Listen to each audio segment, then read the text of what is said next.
Pa, veliki pozdrav svim ljubiteljima američkog fudbala, dobrodošli u još jedno izdanje 99 jardi, dobrodošli u Infinity Lighthouse Studio, nastavlja se, off-season je uzbudljiv, opa, tu je i logo, bravo Vanja, idemo. Inače, što se tiče meseca juna, odlučili smo da pokrenemo neku novu priču, do sada smo radili top 10, prošli smo sve što se tiče svih pozicija u NFL-u i sada se fokusiramo na neke priče što se tiče bavljenja američkog fudbala, bit će raznorazni gostiju, a moram odmah da najavim da će naš prvi segment trajati nešto duže i da će biti na engleskom jeziku. Tako da, nadam se da ste učili škole. Ako niste, žao mi je, Vanja, morat ćeš da rešiš ovo titlom, ali pošto u live-u verovatno ne možeš. Da. Da, dobro. Tu je Jimmy, tu sam ja i Vanja, mikrofon ti nije priključen, znači danas je bez mikrofona, dobro. Znači Jimmy, ja i naš gost, Rajan Barabija. Barabija, good. Barabija, There it opa. is. It's good. Izvinjavam se na svim onim, samo da završim na srpskom, na svim onim što se prenosima kad sam te zvao, Barabija nije tako, zato što je Barabija, malo greška u spelovanju s naše strane, oprosti. How you doing, man? I'm great. I'm feeling good. Good to be here. Appreciate you guys having me on. You watching NFL? Oh, of course. Are you a fanatic, like two of us? Three of us? Yeah, I would say I'm a fanatic. Yeah, more. I don't really watch all the games, but when the New England Patriots are on, and yes, yeah, sometimes the Tampa Bay Buccaneers now. But as you know, big Tom Brady fan. That's your team, huh? But Patriots all the way, man, all the way. Anytime they're on, I gotta watch them. So, Man, he's the only one who cheers for the team in NFC. I'm a Ravens fan, he's a Charger fan, and Srđan is Jets fan. and then this guy wears Eagle stuff all the time. Yeah. You're like, I'm crazy Yeah. fan. Hey, he's got the best I'll shirt. say I'm He's repping got my the best current, shirt, man. my current team that I'm here for. Hey, don't hate the winners, man. Don't hate the winners.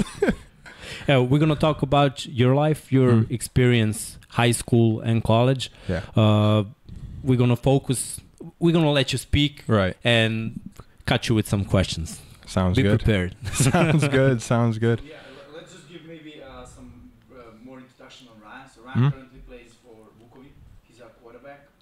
And yeah, to be honest, the idea for this, like having Ryan here is like, I knew where Ryan went to college, right? Once we signed him, so we had a talk with Ryan and we talk about football, talk about what he's all about, what he's bringing to the table, and all these nice looking questions that you ask someone when he wants to come and join.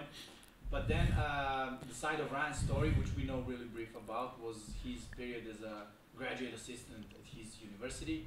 And then on our ride to the game, to Noisad, Ryan and I got into, I have no idea how, but we got into. We're just talking. Yeah, You're just talking about stuff. Exactly. And then, I just heard this amazing story and I was like, people have to hear it. So, yeah. Maybe Ryan, I don't know, you started with like, when was the first time like you started playing football? So, I mean, I think my father put a football or some type of ball in my hand since before I could walk, like when I was still in the hospital. But I started full contact football when I was 6 years old. So really, really young. And it was really hard for me to learn everything right away. And I started out as a tackle, believe it or not. Wow. If you look at me now, you thought I ever played tackle in my life. But after one practice, I was just throwing the ball around with my dad. And everybody came and was like, okay, you're going to play quarterback now. So from the time I was 5-6 years old, I've been a quarterback my whole life. I played in like the public school leagues in Cape Cod, Massachusetts, it's in Massachusetts. It's near Boston, so that's why I'm a Patriots fan. I think people who went to work and travel know about Cape Cod. Yeah? In Serbia, yeah. I think it's like a tourist destination, right? Yeah, like during the year, it's like a retirement community. There's a lot of old people that live down there. And then during the summer, very, very big tourist attraction is beaches. It's like a man-made island, so it's surrounded by beaches, so everybody comes there. So the fact that you said that people know that, then you're probably I right. got a couple of friends that worked there. Really? Yeah, restaurants. Oh, I might know him. I might know him. But I played in the youth leagues growing up, and then I went to my freshman year of high school at public school, a school called Dennis Yarmouth, and we went 15-0 and won the state championship. I didn't play too much. In the States, when you're in high school, they have 3 levels: the freshman team, the junior varsity team, and the varsity team. I was lucky enough to be one of 2 freshmen to be able to play at all 3 levels.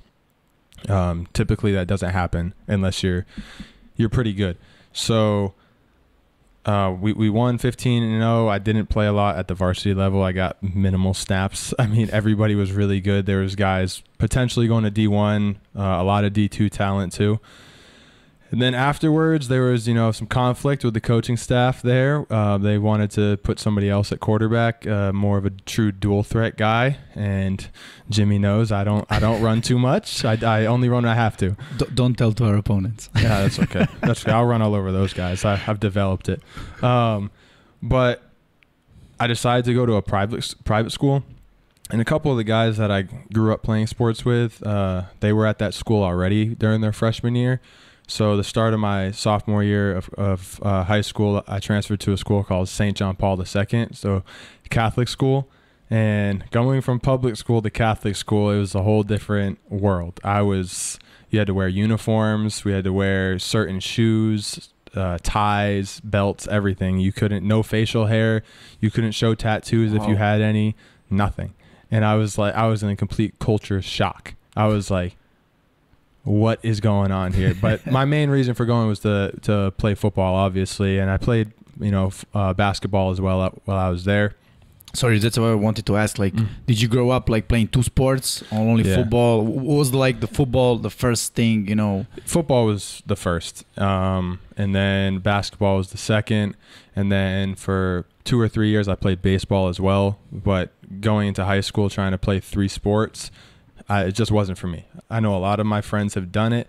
I know a lot of people have been very successful doing it, but I wanted to focus on just football and basketball. And then, I didn't play my sophomore year actually basketball at all because I was under the impression I'm going to go in and just play football and, pretty early start getting a lot of interest from college. We didn't have the greatest season my sophomore year, but it was okay. It was good enough. We, I think 8-4 or 7-3, something like that. But basketball as well. We were pretty successful.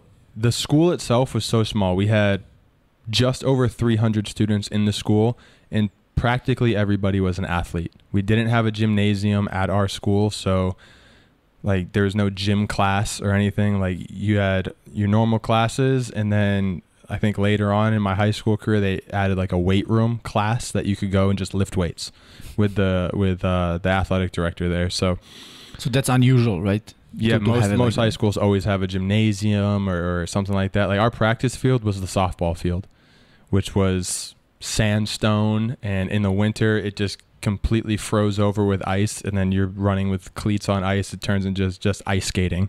So it was the facilities were not there in high school, but we were very successful. My junior and senior year, we were the #1 scoring offense in the entire state at every single level. We averaged 48.5 points a game. My senior year, going into the playoffs, we were the only Division 6 team, which was the lowest division. Because our school is so small, we were the only Division 6 team in the history of the state to be ranked in the top 25, and we made it as high as 20. And then we made it to the second round of the playoffs and ended up losing. And then we just kind of fell off after that. We lost the last 2 games after that, so we finished 8-3. But we won more games and broke all types of records in the 3 years that I was there. And then I had a falling out with the head coach at the time. He was the athletic director as well, and he went to a maritime college, which is it's like cadet school in college. You study things about boats and working on container ships and things like that. You have an option to join the Navy and stuff like that, or work on fishing vessels, anything like that. But it's a military style school. And it was Division 3, and that's where we played our home games. That's where my head coach, his alma mater, where he went to college. And we basically had a falling out because he basically promised the coaching staff there that I would commit to them and go there. And that wasn't even on the table. I had no interest in playing Division III. I had no interest in being a cadet or anything like that. And it actually turned out the year after I left, he took a coaching job there. So I think leading up to it, he knew he was going to go coach there and wanted me to just continue with him. And that just wasn't for me. So he did zero recruiting for me to get me to any colleges. Nothing. And my mother and father had never had an athlete trying to go to college to play sports, so they didn't know it. I obviously was a kid and had no idea what the recruiting process was. So and how is like the recruiting process overall in the States? Like how does it look like? Because like from far as we know, it's like there is like the star rating, right? So if you're like 5-star, 4-star, 3-star, doesn't matter, you're gonna get more like scholarship offers. But like, are you like getting visited at your school? Are you getting calls? Are they visiting your family, offering some off the table money? I would say, you know, especially now, if you look at some of the NFL rosters or, you know, college national champions, stars don't even really matter. I mean, the amount of guys in the NFL with Super Bowl rings who were 1-stars or 2-star rated, that's really low. Like, you're considered like a low Division I talent, Division I AA, Division II. You're not big time. You're not having Alabama, Georgia, all those big schools coming out to you. You know, the 4 or 5-star rating that you receive is mainly from like your media attention. Now, you're probably a pretty good player. I'm not going to discount people and kids like that. You're probably a very good athlete, very good player, but that doesn't always mean that you deserve that 5-star rating, because some of them don't work out at all. They just go and they, like Nick Saban always says, like, we have all these 5-stars come here. It doesn't mean they're going to play right away. Right. You're going to be a 5-star freshman at Alabama. You're going to sit for a year or two, and you better be okay with that, because we have already brought in 5-stars for the previous 4 recruiting classes. Right. So I don't really like that star system. If you're good enough to play college ball, they will find you. And later on, I'll talk about, you know, the recruiting process when I was a college coach, because I saw it from a completely different standpoint, and it's very crazy how detailed you have to be to find these kids. But if you're good enough to play and you want to play, somebody out there will find you at some level, and it's college football. Like, is it like, you know, local? For example, you from Boston, were you like thinking I'm probably going to end up in some school in Massachusetts or maybe some state around it, or it doesn't really matter? Like, I mean, it varies based off, you know, the athlete. I mean, if you're getting all that attention as a 4 or a 5-star, teams from all over the country will come and find you. Or if you have, you know, your desire to go to the West Coast or the South or the Midwest to play in some of those schools out there, you can reach out to those coaches. I know right throughout high school, and especially right after your senior season, a lot of people just start going to camps across the country. And when you go to those camps, there's hundreds of college coaches there that can see you. I know when I was in high school, I went to the Boston College camp. I know that Serbia has a guy there, right? Yeah, right now. Yeah. So I went to that camp for 3 years. 1 year I won the MVP of the camp, which was good, but I didn't have the grades to go to Boston College. It's very academically challenging, but that's one of the best ways for athletes to get recognized, is to go to camps across the country or even in just your region. I mean, it's hard for parents to pay for a kid to go from the Northeast to Texas for, you know, 2 weeks to go to all these camps around there, go to California and stuff like that. But it definitely pays off that you get more exposure to colleges. So in that aspect, I would say it varies on what that athlete is trying to do. And when you say it's expensive, how much money are we talking about? Oh, I mean, usually, like for 2 weeks. If you're not invited to these camps, you're talking probably $350 for registration fee.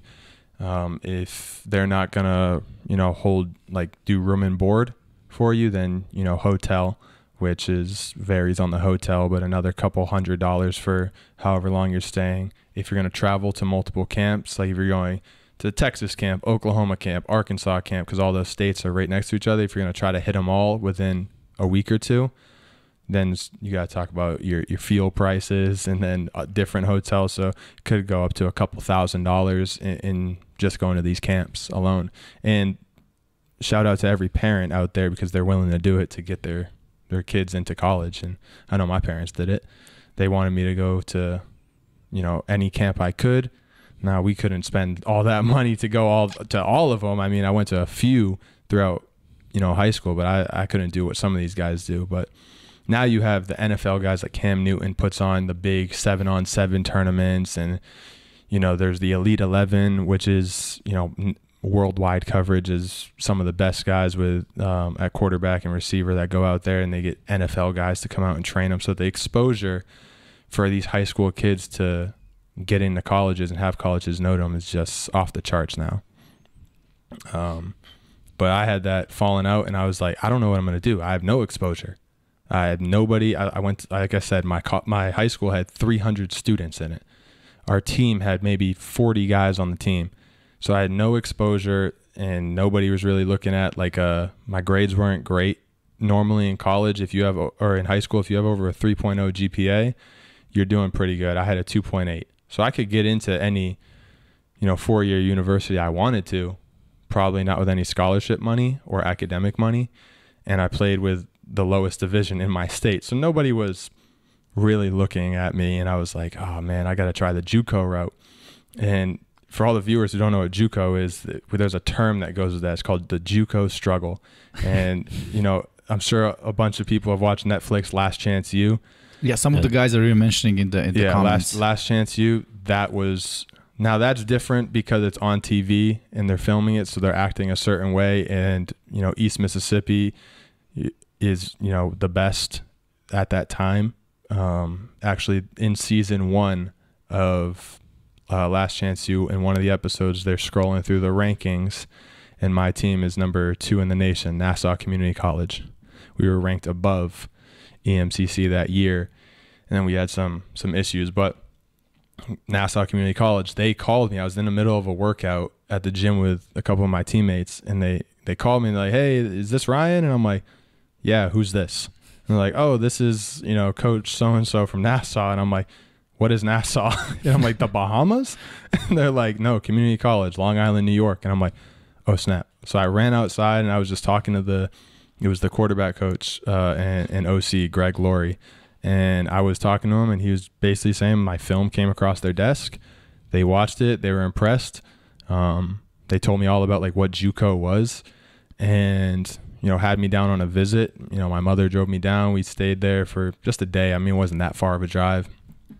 And it was right in Long Island, New York, right next to Hofstra University, which is, you know, 40,000 student school, right next to where the New York Islanders used to play. The NHL team used to play there. So it was a pretty populated area. And the JUCO itself had over 20,000 students. And that's unheard of. You're like, a JUCO with 20,000 students, and we had people coming from all over the 5 boroughs and all over New York coming to the university. And it was a decent experience. Going into the year, we were ranked number 5 because the previous year they were pretty good. In the first game of the year, we played Trinity Valley Community College down in Texas. I think it was like a 38-hour bus ride. Wow. Because JUCOs don't get planes. They don't get a lot. We know that. Yeah, you guys know. You guys driving like Italy and stuff out here to play. France, Paris, yeah. Turkey. Oh yeah, I can't imagine. Yeah, the Wild Boars went to London by bus. Yeah. How do you get to London by bus from the mainland Europe? I have no idea. Like there is a tunnel. Yeah. Oh, there's a tunnel that goes below the channel. La Manche. Yeah. Yeah, I couldn't do that. Crazy. I couldn't do that. I need some leg room on those buses. So, but it was great. I mean, the score, I think it was like 66-60 in the dead heat of August in Texas. So it was like 103 degrees, and we're all dying on the field. It's like 45 Celsius, right? Yeah, 45 Celsius. Yeah, for all the guys who don't know, but like half the team didn't shower after the game, and we had that 38-hour bus ride back, and it was just like, guys, this place stinks. This bus is horrible. And we had the coach out there on the way down and on the way back. We're out there at bus stations and gas stations doing stretch lines, because like, you got to get out of the bus and move your legs around, or else your blood flow is going to get messed up and your muscles aren't going to be ready to play the game. And it was just a lot. So that was my first experience of college football. It was a 38-hour bus ride. Wow. And I redshirted my freshman year because they had a quarterback, Ben Holmes, who's now he's been all over the place. He's been the USFL, that league that is in their first year. Yeah, I'm watching highlights. Yeah, he's been in that league. I don't think he's in it anymore. I think something happened. I think he's going to do the XFL, which is going to make its return next year with The Rock as the owner now. Yeah. I'm impressed by the speed of the game. Yeah, I'm not impressed by the quarterback play. Yeah, but I didn't expect so many precise tackles. Yeah, and they come in right angle, full speed. That's the difference, when I watch an NFL and every other league. That's the main difference. Here, the main difference is quarterback playing. Yeah. I mean, it's definitely impressive that they're in their, first season doing this. And like you said, the precision to detail that they already have to make this league successful it's just another professional league that, gives people an opportunity to do what they want to do.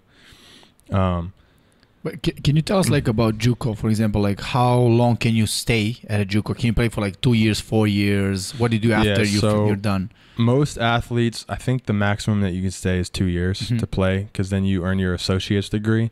And then which there's something called an automatic qualifier, which is what I was, because my GPA in high school was already good enough to put me at regular 4-year universities. So if you're an automatic qualifier, and this will lead into the next topic about my other university that I went to. The original rule was that you only needed 12 credits of any classes. And then you could transfer to a 4-year university that was offering a scholarship or a walk-on spot or anything like that. I obviously redshirted, so I had no film. So I had to continue to stay. Because if you go to JUCO and you play right away and you're an automatic qualifier, you're there one semester. You have your film. You could get out immediately and then just go to a 4-year and, get it rolling. I redshirted that first season, and, in the springtime, the university was actually going to lose its academic accreditation. They were in danger of, so any credits that any athletes took wouldn't transfer into any 4 years that they went to. I don't know if that actually happened, because me and a lot of guys didn't wait around to find out, because we already had 15, 18 credits of college courses. We didn't want those to go to waste if something happened. So that spring ball that we had 2 coaches.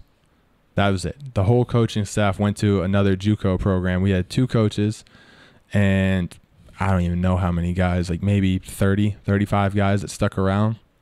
And it was a decent spring ball. We had, a small spring game. Not many people came out, but I ended up transferring to another JUCO, the same JUCO that all those other coaches went to, called ASA Junior College, is in downtown Brooklyn, New York. The coaches that went there were my coaches from before, so they were like, the offense, you can come in, and they told me I was going to have to compete for it. I'm not just going to get it because they know me and they recruited me to the last school. But after I decided to go, I think 7, 8, 9 guys from that spring decided to come over with me. It was just, we didn't want to lose our credits, and we felt more comfortable with coaches that we already played for a year. So we go and, we're lined up, and our dorms were abandoned mental hospital in downtown Brooklyn, New York. That most people don't know, in JUCO, you don't have, in Last Chance U, they had dormitories.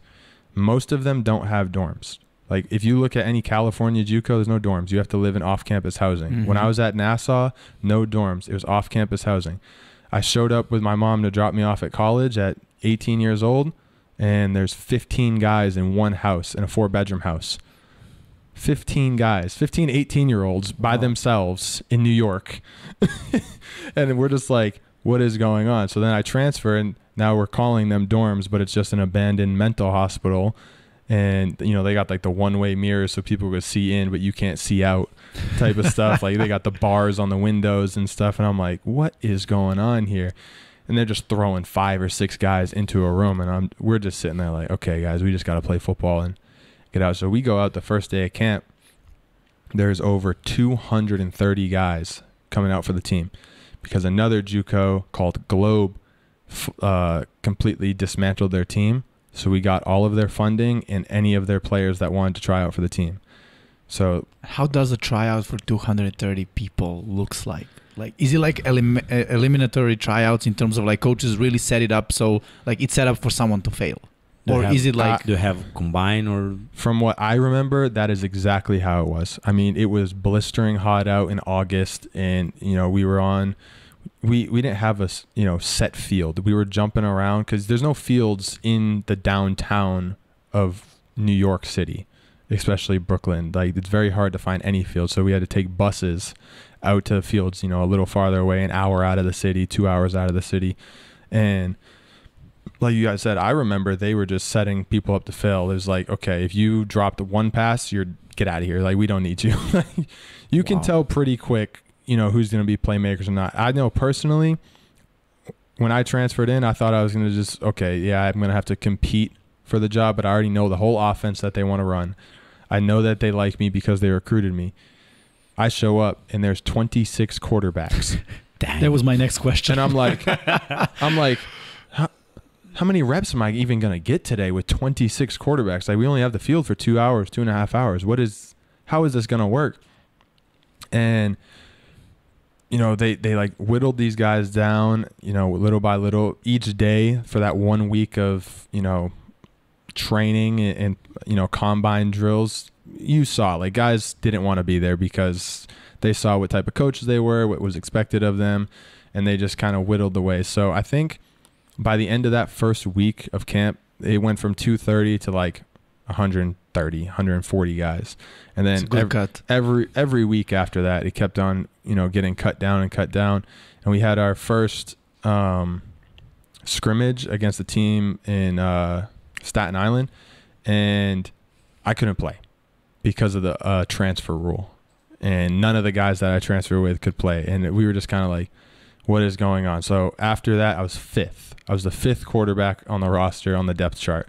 And I was like, this is just ridiculous. So we get to week 1, and again, the transfer rule was for two-week game suspension. So I couldn't play, and we ended up losing. Then I'm able to play against Wagner University's JV team. Wagner's now D1, but we played their JV team. My first ever college start, I go out with 5 touchdowns, and we win the game, and 1 rushing touchdown. And I was just like, thank God I had a great start so that I could now just solidify being the number 1 quarterback, because I was so nervous. I was like, if I mess up once, I'm just going to keep dropping back down to 5th on the depth chart. So we just kept on playing. We had a mediocre season. I think we were 6-5. I dealt with, you know, some rib injuries. I actually split my head open in a game against Georgia Military College. My helmet popped off, and the refs didn't blow the whistle. Hey, you mess with the military, man. It's just a bunch of guys playing football. But my helmet pops off on a QB zone read, and the refs don't blow the whistle, and I just get blindsided.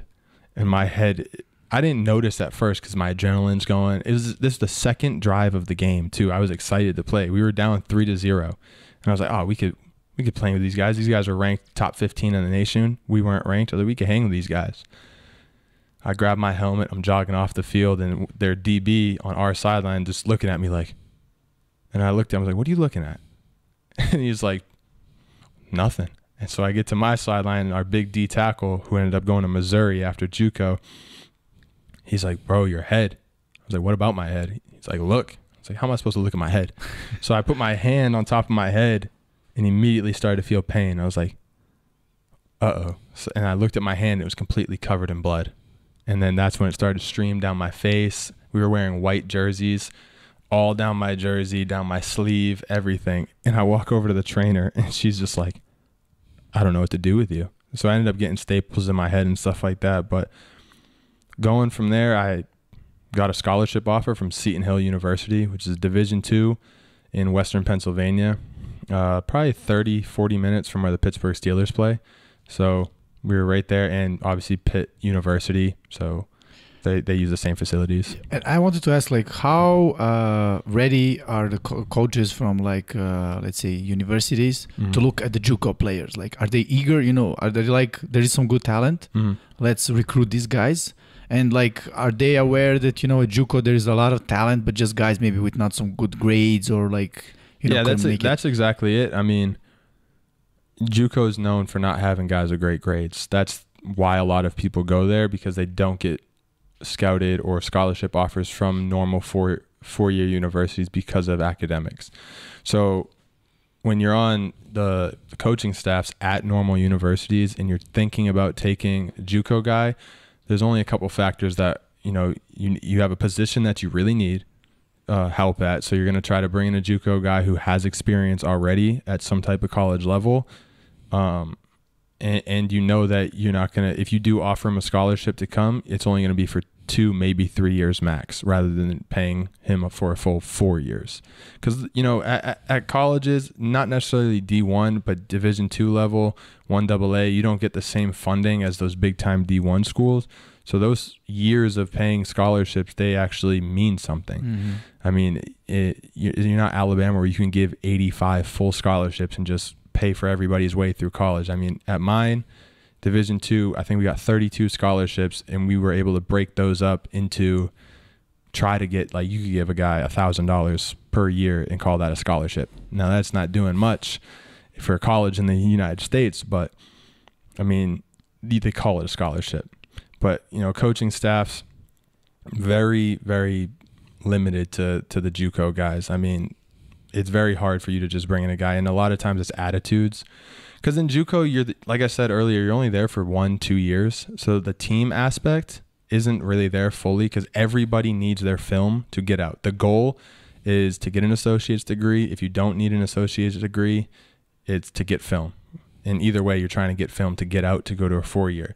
So everybody's fighting with each other on the field. Like, yeah, that's your brother, that's your teammate. But at the end of the day, you're going to do whatever you can to play over him and get your film to get out. Regardless of how he feels, regardless of what happens, it doesn't matter. You want to get out. So when you're at a 4-year and you're looking at maybe some issues with some of these kids and their attitudes and stuff, it does play a factor. I mean, the number one thing I think any college coach will tell you when they're recruiting anybody, especially JUCO, is they're going to look at your social media. That's the number one thing. That's what we did when we were coaches. So be smart with social media, guys. Absolutely. Don't have social media. That's Mixa's way. That's true. That's true. That Mixa's only social media network is YouTube. Really? Yeah. That's probably the smartest thing to do. Yeah. And especially in a age that social media runs everything, especially young athletes. I mean, you see it all the time, especially in guys going for drafts now, NBA draft, NFL. They're digging up things from 6, 7, 8 years ago when you were 13, 14 years old and you tweeted something out. Yeah. I remember once I watched the show. I don't remember which show, but Will Smith was the guest. And he was like, when I was young, I was stupid, but I was stupid for myself. Now everybody is stupid publicly. Exactly. That's what social media, can do, right? It's not like it does, but it can do, right? Yeah. You got to be smart on what you put it. That was the number one thing our head coach said. If you're evaluating any kid, you look at his Twitter, Instagram if he has it, Facebook if he has it, any type of social media, see what because you can tell a lot about a kid based off of that. Yeah, that's true. You tell all about a kid. Because you are the editor of your profile. Mm-hmm. If you post pictures where you're doing not so smart things, that kind of tells a lot about for sure the person. And I think more and more these younger kids are getting more naive, and they think that the internet it will just go away. Like once they delete it, it's gone. No, once you post it and hit send or whatever, it's there forever. Somebody will find it if they really want to. But yeah, it's going into, a lot of JUCO guys have issues with, attitude problems, grades. I'll tell you personally, the JUCO curriculum is a joke. I had a 4.0 and I had a 2.8 in high school. And to go to Seton Hill University, the schools were on different school years. JUCO is on a trimester, so we had 3 semesters in a year. Most schools is just fall spring. It's just 2. So I had to take my finals because I was a mid-year transfer. I signed my letter of intent in January, and they wanted me there for spring ball. So I had to be there. I think it was January 20th to be there, enrolled in classes and get ready for that spring semester at my university. My JUCO didn't end until the beginning of April. So I had to take all of my finals 3 months early. And they were like, okay, Some of my classes didn't even make me take the final. Just gave me the letter grade I already had in the class, which was an A. And I was just like, okay, thanks. I'll just take the A and just move on. Or I took the final and somehow passed it with an A anyway. But I had a perfect grade point average going in, which thank God it happened, because I ended up getting academic money from my university because I had a 4.0. And those things play factors into, you know, down the road. Because my college was, I think, $48,000 a year. Wow. 24 a semester. Yeah, there's the thing when we watch the movies or shows, and they saying, oh, if you want to go to college and have a scholarship, you gotta owe the bank and return the rest of your life practically. Oh yeah, I mean, student debt it's absolutely insane. And the fact that so many people are just okay with doing it. Myself, other athletes are lucky that we can get scholarships to play sports, and then that pays for our way through. It didn't pay for everything because each year it rose a little bit. They'd build a new dormitory on campus, or they'd build a new academic building, and they'd have to bump up, you know, tuition $2,000. I think in my 3 years there, they bumped it up every year because they built something new, but they didn't bump my scholarship up because in Division II it caps out. You could get $15,000 per semester. So I got the maximum, so $30,000 in football aid, but my school's 48, so there's still $18,000 left over. Then I had my academic aid, which luckily was $9,000 per semester, which came out to 48, and then I was good. And then if you have anything else, grants, any awards that you can get from, you know, community scholarships or anything like that, they'll pay you that money in a check at the end of each semester. So you can actually end up getting money as well. Mm-hmm. Some people never heard of of that system. It's never going to be like a crazy amount. Right. I mean, I don't know what it's like at the big time D1 schools. I mean, you could probably get a Rolls Royce now as part of your NIL deal.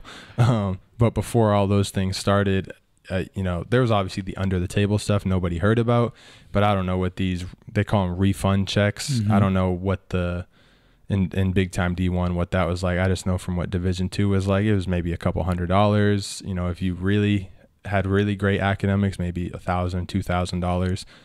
And most kids in college are throwing that away on spring break. So you're in the middle of March and you know, go down to Florida with all the friends and you just spend it all. So, but it was actually really bad going to Seton Hill my first year.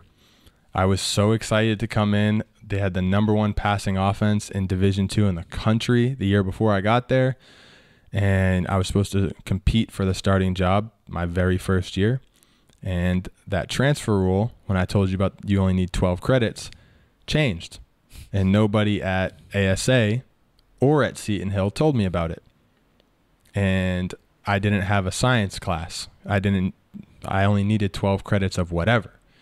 And because I didn't have any film, I ended up obviously being in JUCO for a year and a half. And I had, I think, 34 credits of just whatever I needed. A couple maths, a couple histories, some business classes, but I never took a science. So this new rule changed, and it was you need 3 credits of math, 3 credits of science, 3 credits of history, this, that, and all these things. And they didn't tell me about it till I got to Seton Hill. They were like, oh, you're going to be ineligible for the fall. I'm like, what do you mean I'm going to be ineligible for the fall? Like, well, you don't have a science class, so you can't play. You're not gonna be able to play. And that's the way how they like settle it, right? So you don't have it from the science, but no worry, you're gonna sit 1 semester, and then afterwards we're good. Yeah, that's how the NCAA, you know, makes it okay. So I appealed it with the representative for our school, the NCAA rep, and I said I should be under the grandfather rule because I started college, and it was just 12 credits. And then I transferred, and you guys changed the rule as I was transferring. The NCAA changed it. Those things aren't made public to young athletes. They're not. We're not paying attention to the transfer rules. We do what the coaches on either side are telling us to do. And nobody advised me differently. So I had to write this big long letter about why I shouldn't be ineligible, why I should be able to play. Long story short, got denied. So I went. So how old were you at the time? 19. 19. Yeah. So like pretty young, right? Yeah, 19 years old, going on 20. And I was pretty devastated. I mean, I was excited to start like my actual college career at a 4-year university. It was, a private college with, like I said, #1 passing offense. Quarterbacks love to hear that. So, and I knew I'd be competing against Christian Strong, who he plays for the Cologne Crocodiles in the GFL now. Mm-hmm. And I knew he has all the records at the school, but I was excited to compete against him. And then it was just, no, you're not going to compete against him. You're going to be ineligible this year. So I went through the spring. I was able to practice at least. I just couldn't play in any of the games. And same thing in the fall. I was able to practice. But my game day duties were to chart plays. So I actually, for the first time, I got to sit in the box with the offensive coordinator and a couple other coaches and, write down the plays, yards gained, hash, all the things. I got to have a headset on for the first time. So it was pretty eye-opening to see the game from a different perspective like that. I really tried to make the most of it. And I was like, okay, well, I'm a redshirt sophomore right now. I'll have 2 years after this to play. We'll figure it out. I learned a lot from seeing the game from up top. I tried to study it. I studied all the film that I could. When the guys went on a road trip, because when you're ineligible, you can't go on the bus. You can't go anywhere. You have to. It's only home games where you're allowed to do stuff. You can't go in the locker room with the team. You're basically not a part of the team on game day.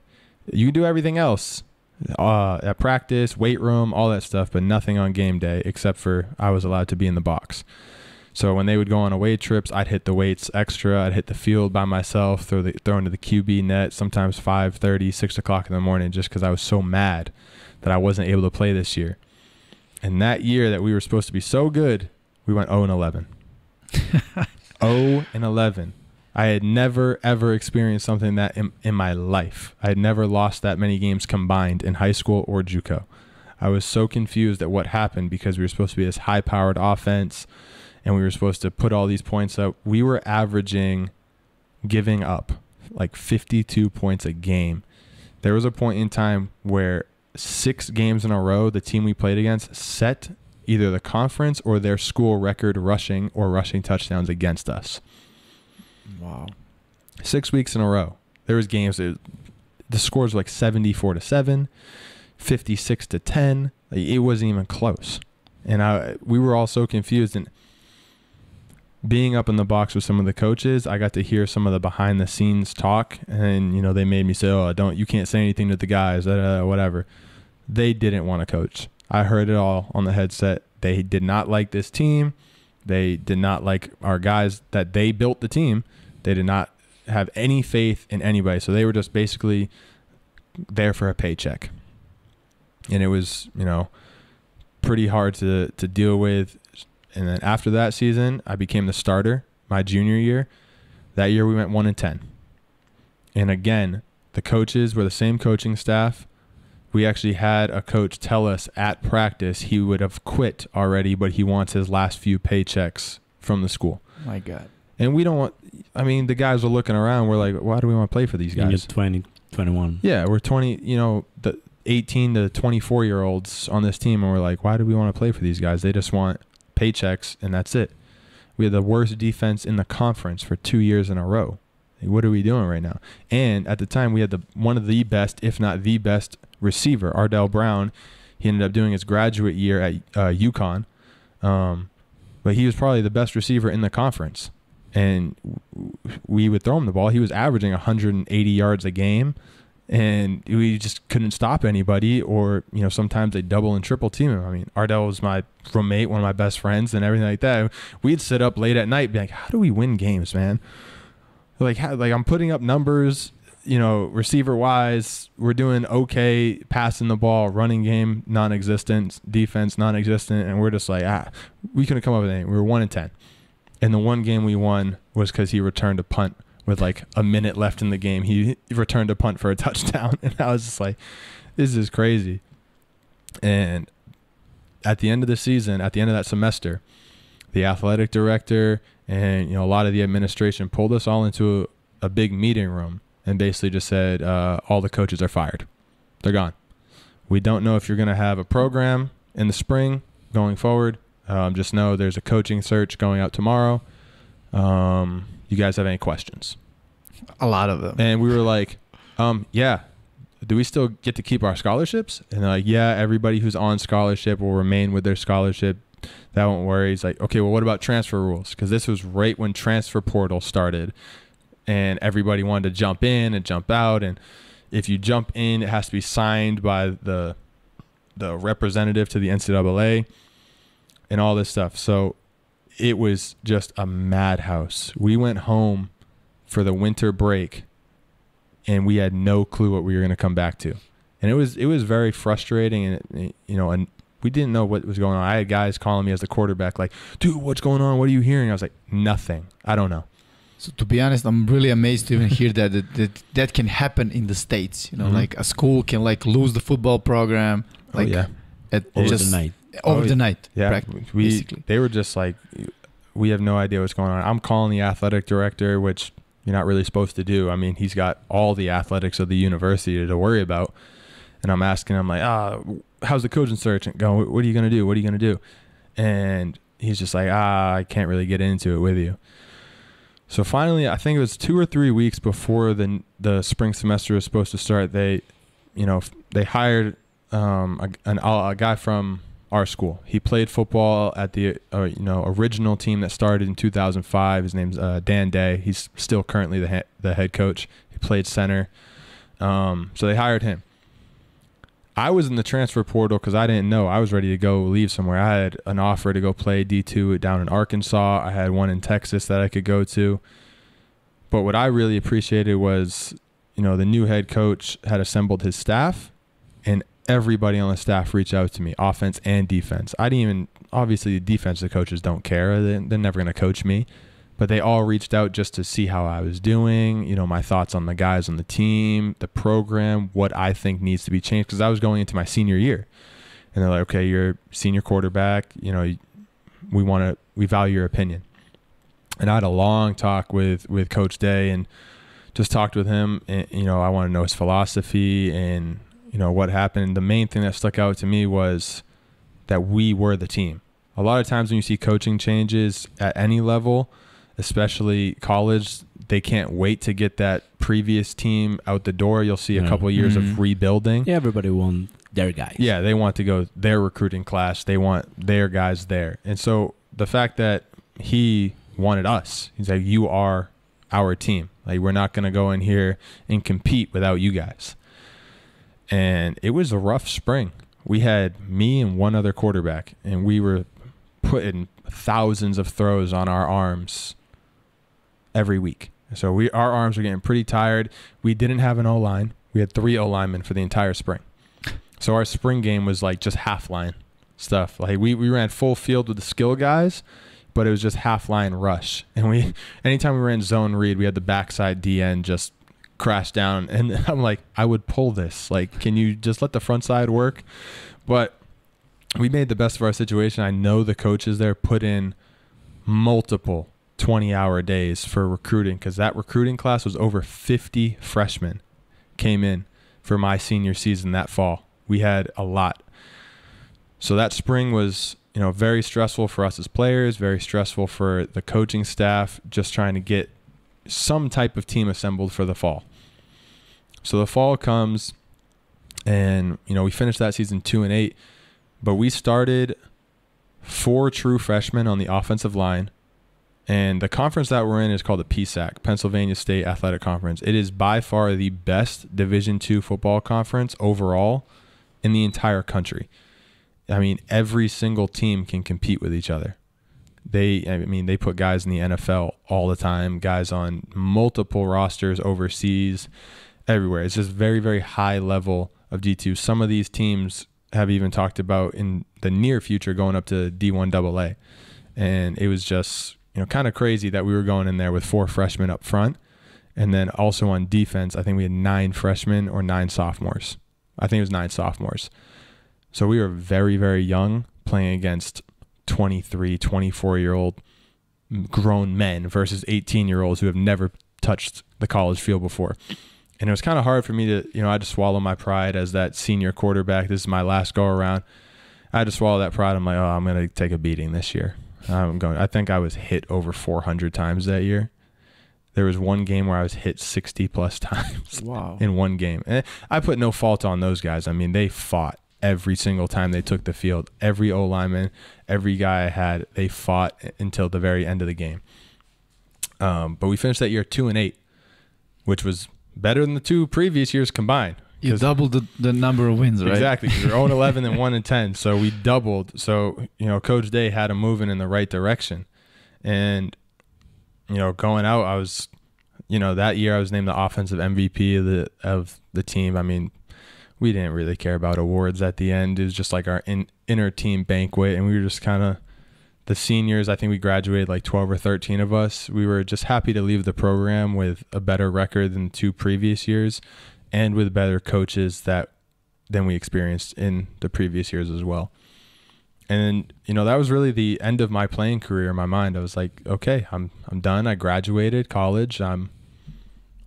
When you say that, sorry to interrupt, but like that's by the rules, right? So yeah. In so the you States, get 10 semesters to play 4 seasons. So that's where that red shirt comes in. So you can do your red shirt year, and that's 2 semesters there. So that's the NCAA rule, 10 for 4 seasons. And I had used all 10 with my red shirt at the JUCO that I was at. Now, we tried to appeal that one year that I was ineligible, tried to get me to get to play 12, but they just denied that immediately, and it just wasn't happening. And that spring, coming around, I was graduating that May, and I asked the coaching staff if I could come on as an intern, because at my university you needed an internship. No matter what your degree was in, you needed an internship with so many hours to graduate.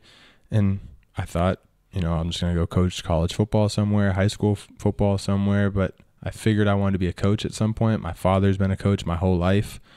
And, I thought I really, really want to do this. So I just asked him, I was like, hey, can I just be an intern? I need, so many hours to graduate. And that's the only thing I needed. I had finished all my class requirements for every category that I needed.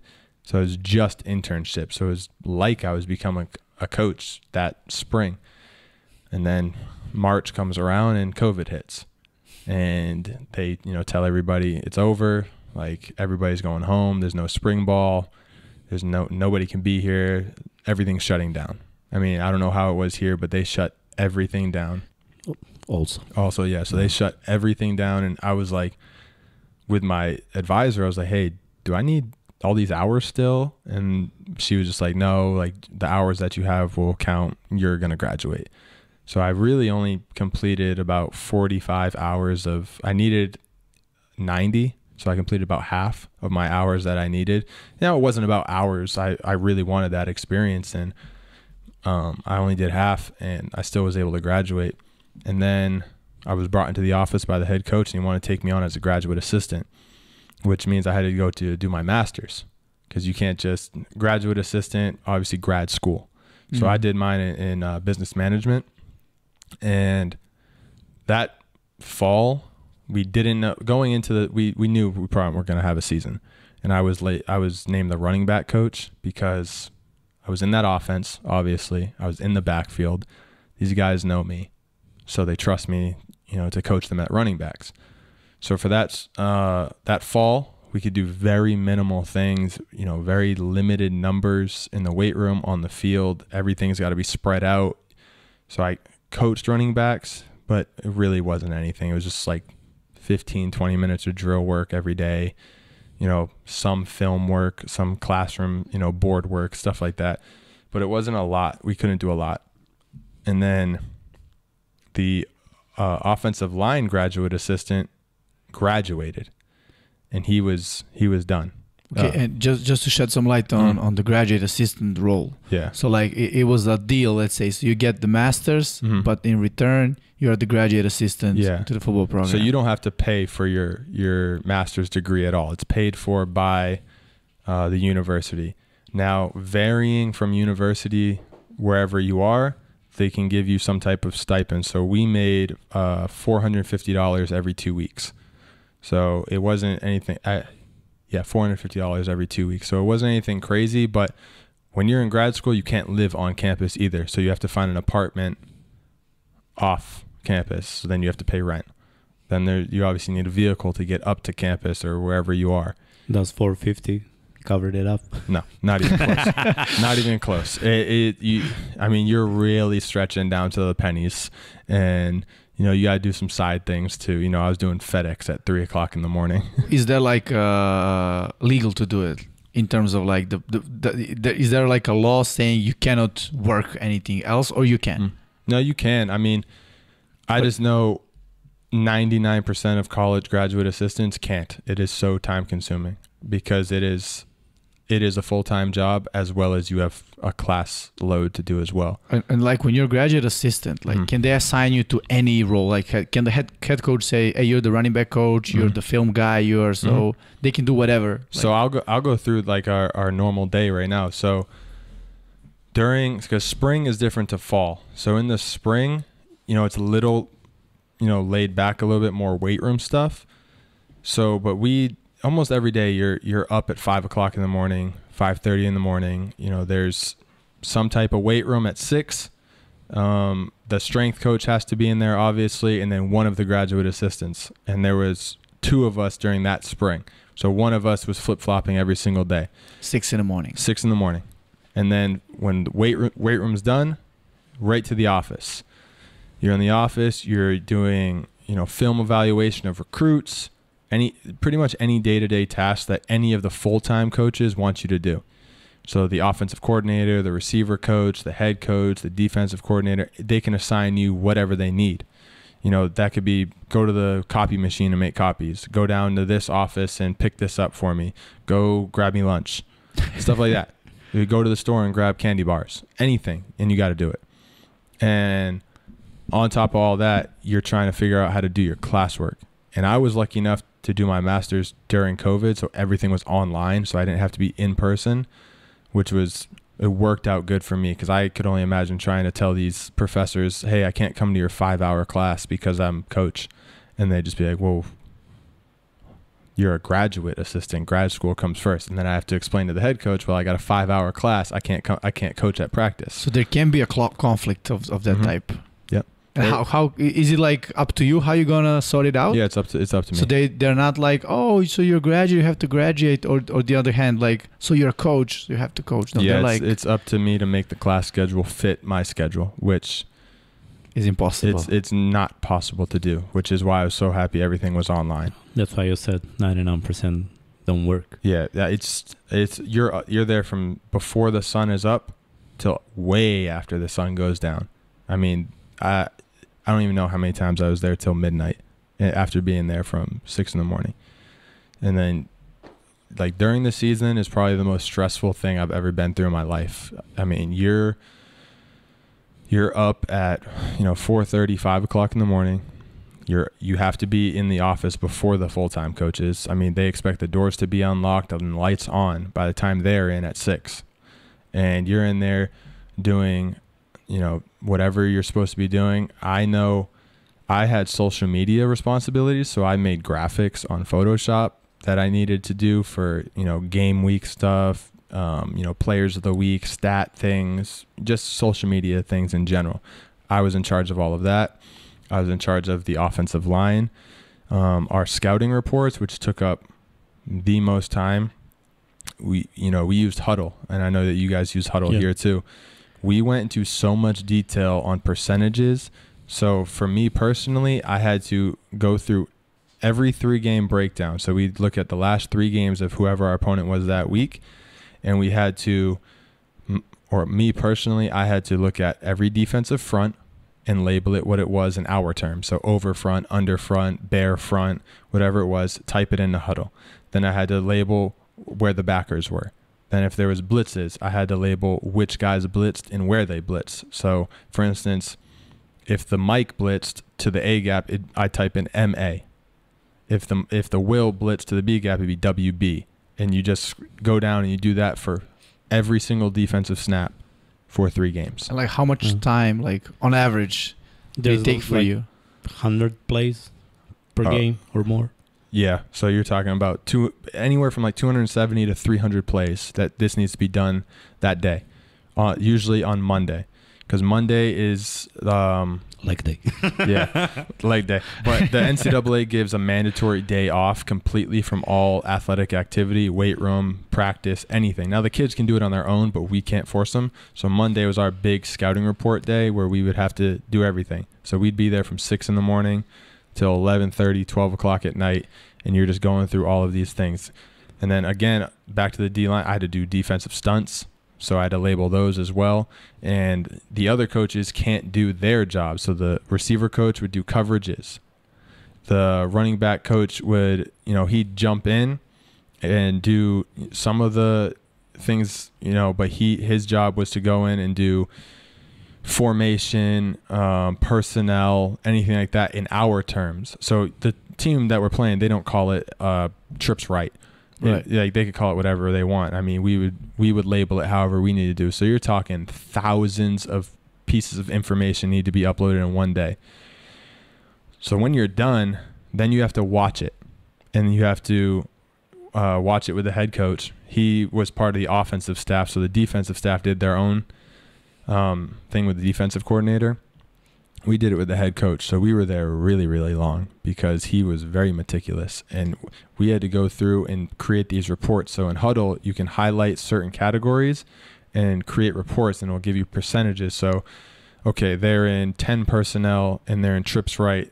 They play this coverage this percentage of the time. They blitz this guy this percentage of the time to this gap, and they stunt, 2% of the time on this formation with this blitz.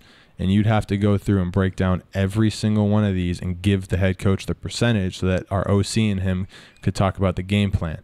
So it was just so meticulous, and at the same time, I'm trying to worry about my classwork. And I'm sitting here, typing in thousands and thousands of pieces of football information, and then I get hit with, hey, when's that social media post going to be done? I'm like, you told me to do the percentages for defensive stunts. Okay, well, I want you to do this. Okay, so now I got to take a break from, film, and I got to go do the social media, which I have to start from scratch, create the designs, then do all the information with it, then get it uploaded. And I didn't like to do it. I just took a class, a free elective on creative design because it was a requirement, and I ended up getting pretty good at it. And then they just made me that title while I was a graduate assistant. So finally, I get to go home at midnight, 1 o'clock in the morning, and I got to be back in Tuesday at 5:30, 6 in the morning, because we have lift that morning, or we have something on the field that morning, and a graduate assistant has to be present because we had to do all attendance. We had to do the temperatures for COVID. We had to do all of those, and then we go to the office, and again, you have to go back to film. You got to do even more breakdown. What'd you miss? What are they doing? Go back to games that aren't part of the 3-game breakdown and see if they did anything different against those opponents. And then we get together as a staff or on our respective sides, and we'd watch a particular, yard line. So Tuesday was all first and second down because those kind of go hand in hand with what defenses do. Wednesday was all third downs, and Thursday was all red zone or fourth downs, and we would just do that every single week. But that takes up pretty much the whole day. Nobody's allowed to come in the office.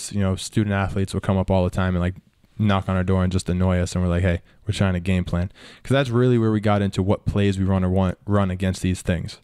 And our OC, this was the frustrating part.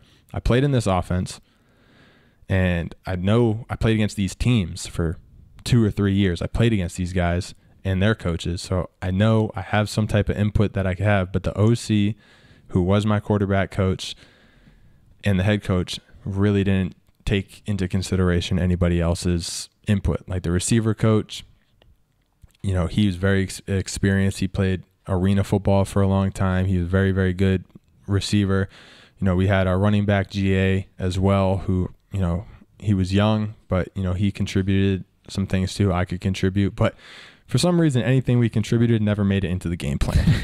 And it was pretty frustrating because we were told, hey, contribute, you guys aren't contributing as much as you should. Don't think that because I'm the head coach and he's the OC that we won't value your opinion. I'm like, well, you don't. I'm like, we do give suggestions and it never makes it in. So why are we going to waste our breath?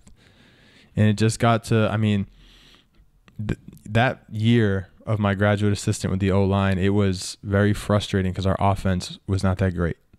We finished 5-6 because we had a top 10 defense in the nation. I mean, we won games like 13-10, 14-6, 10-7. Like, we were winning games at super low scores, and our defense was amazing. I mean, we had all conference, all American linebackers. We had a DB set the PSAC record for interception. I think he had 8 interceptions in 1 year, and somehow didn't make All American. That's crazy to me. But our defense was doing all the work, and our offense was just struggling. And the biggest struggle was our pass game.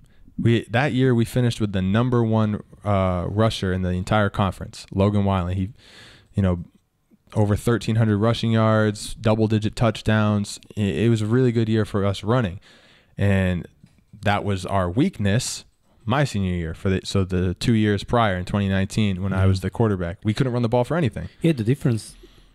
Can you tell us about the difference about approach of the coaches that year and when you were junior and senior? Yeah.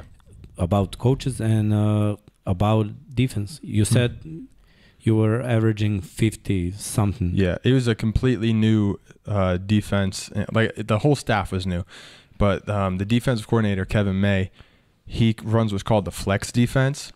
I can tell you right now, it's the most complicated thing I've ever seen. It's 5 stand-up guys sometimes. So they have what's called flex linebackers. So they usually stand up in the B gaps. If they're normal base defense, it's a 3-down with 2 guys standing up.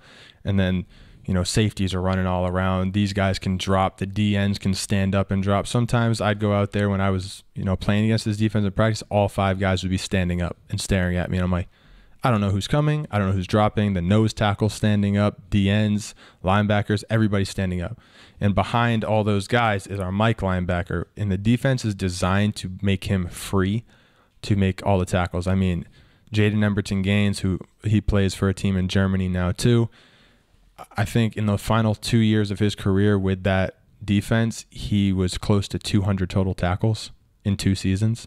It was crazy. I mean, between 3 linebackers in that last season, they had every tackle and every tackle for a loss, and all the stats were to those 3 guys, and they were, a will linebacker, a flex, and our Mike. So, and was it like a combination of a good talent and a good system, or was it like either like? No, the defense had really, really good players, and they still do. I mean, those guys are going to go into their senior year this year, but they had that system with those guys. It just gelled.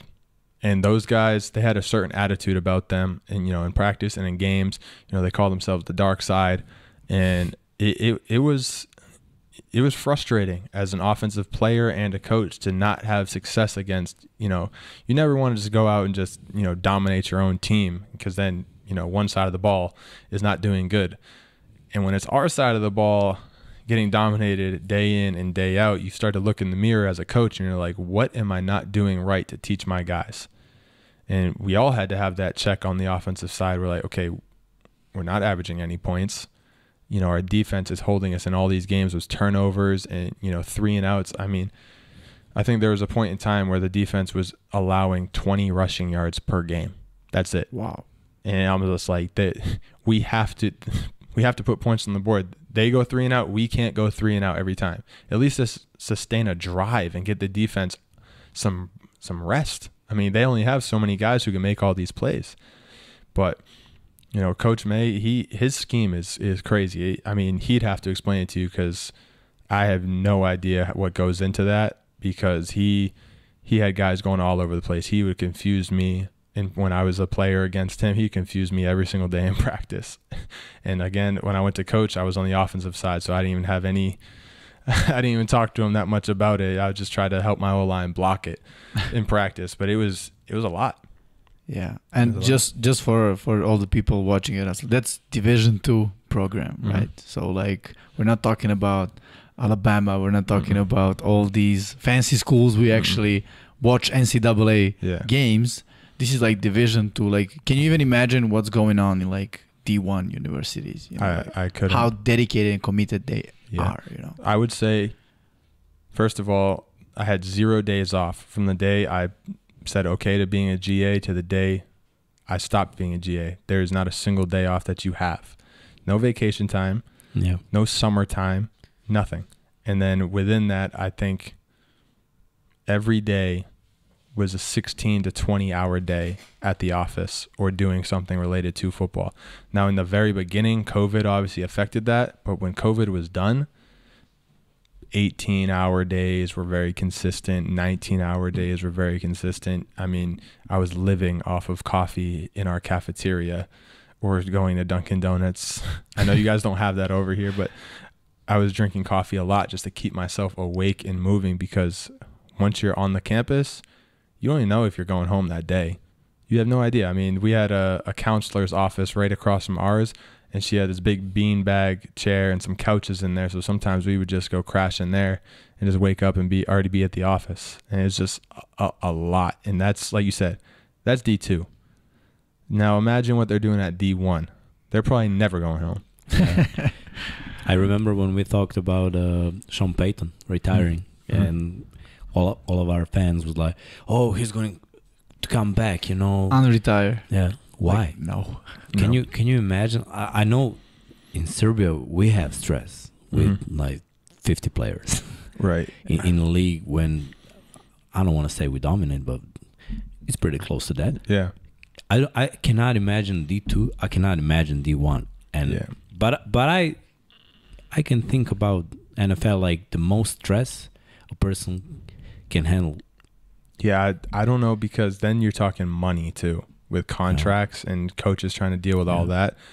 That's a whole nother ballpark. Plus media. Media Plus too. the finger always in your face. Like, if you made one mistake, it's you. If your player made mistakes, it's you. Yeah. You gotta cover everything. Everything. And you have to be there to cover your personnel, your coaches, your staff.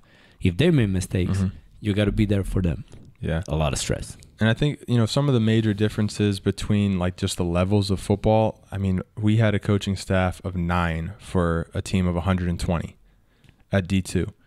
At D1, you have assistants for assistants. You got the position coach, and then you have, the assistant, and then you have the GA, and then you have people just carrying the football bag around. You have people who their job is just to snap to the quarterback during routes on air. Everybody has a role at those big colleges. There's 40 or 50 player personnel people who are just around practices and game day to help everything move. At the lower levels, like I said, we had 9 of us to manage all of that. I mean, we had our defensive coach, our DB coach. He was the recruiting coordinator and the special teams coordinator, as well as DBs. So his plate was super full. And he has 2 daughters living 4 hours away on the other side of the state who he doesn't see, because, like I said, we're in there 16 to 20 hours a day. And, you're asking 9 men to make that commitment. I didn't realize that when I was a player. I was like, there's no way that college coaching can be that hard. Coaching in general, it can't be that hard. Well, you don't have to be if you want to get a paycheck. Yeah, that's what I wanted to ask. Like, comparing, being on the both sides of, I'm not gonna say ball, but both sides of the program. Yeah. So, like, can you even compare being a player and being like your role, graduate assistant, or let's say a coach of any type?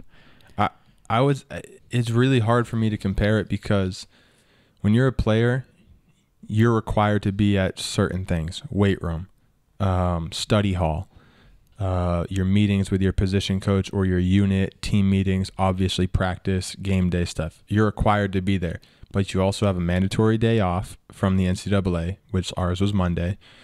You have the entire day for classes, and if you set it up like smart athletes do, you only schedule 2 to 3 classes throughout the day, so you can just chill for a lot of the day if you don't have a lot of work. And then you have your practice, and after your practice, sometimes students have night classes, which are like 2.5 hour classes, but then you're done. When you're a coach, You're there from before the sun even rises till well after it's already down. Home. Yeah. It's so hard, and the attention to detail. Like I told you with the huddle stuff, I watched film as a quarterback, as a player, very meticulously. I'd watch each play over and over again and watch different sides, watch different players, see who I could pick on in the DBs, see which linebackers were moving well, which D linemen were getting strong push.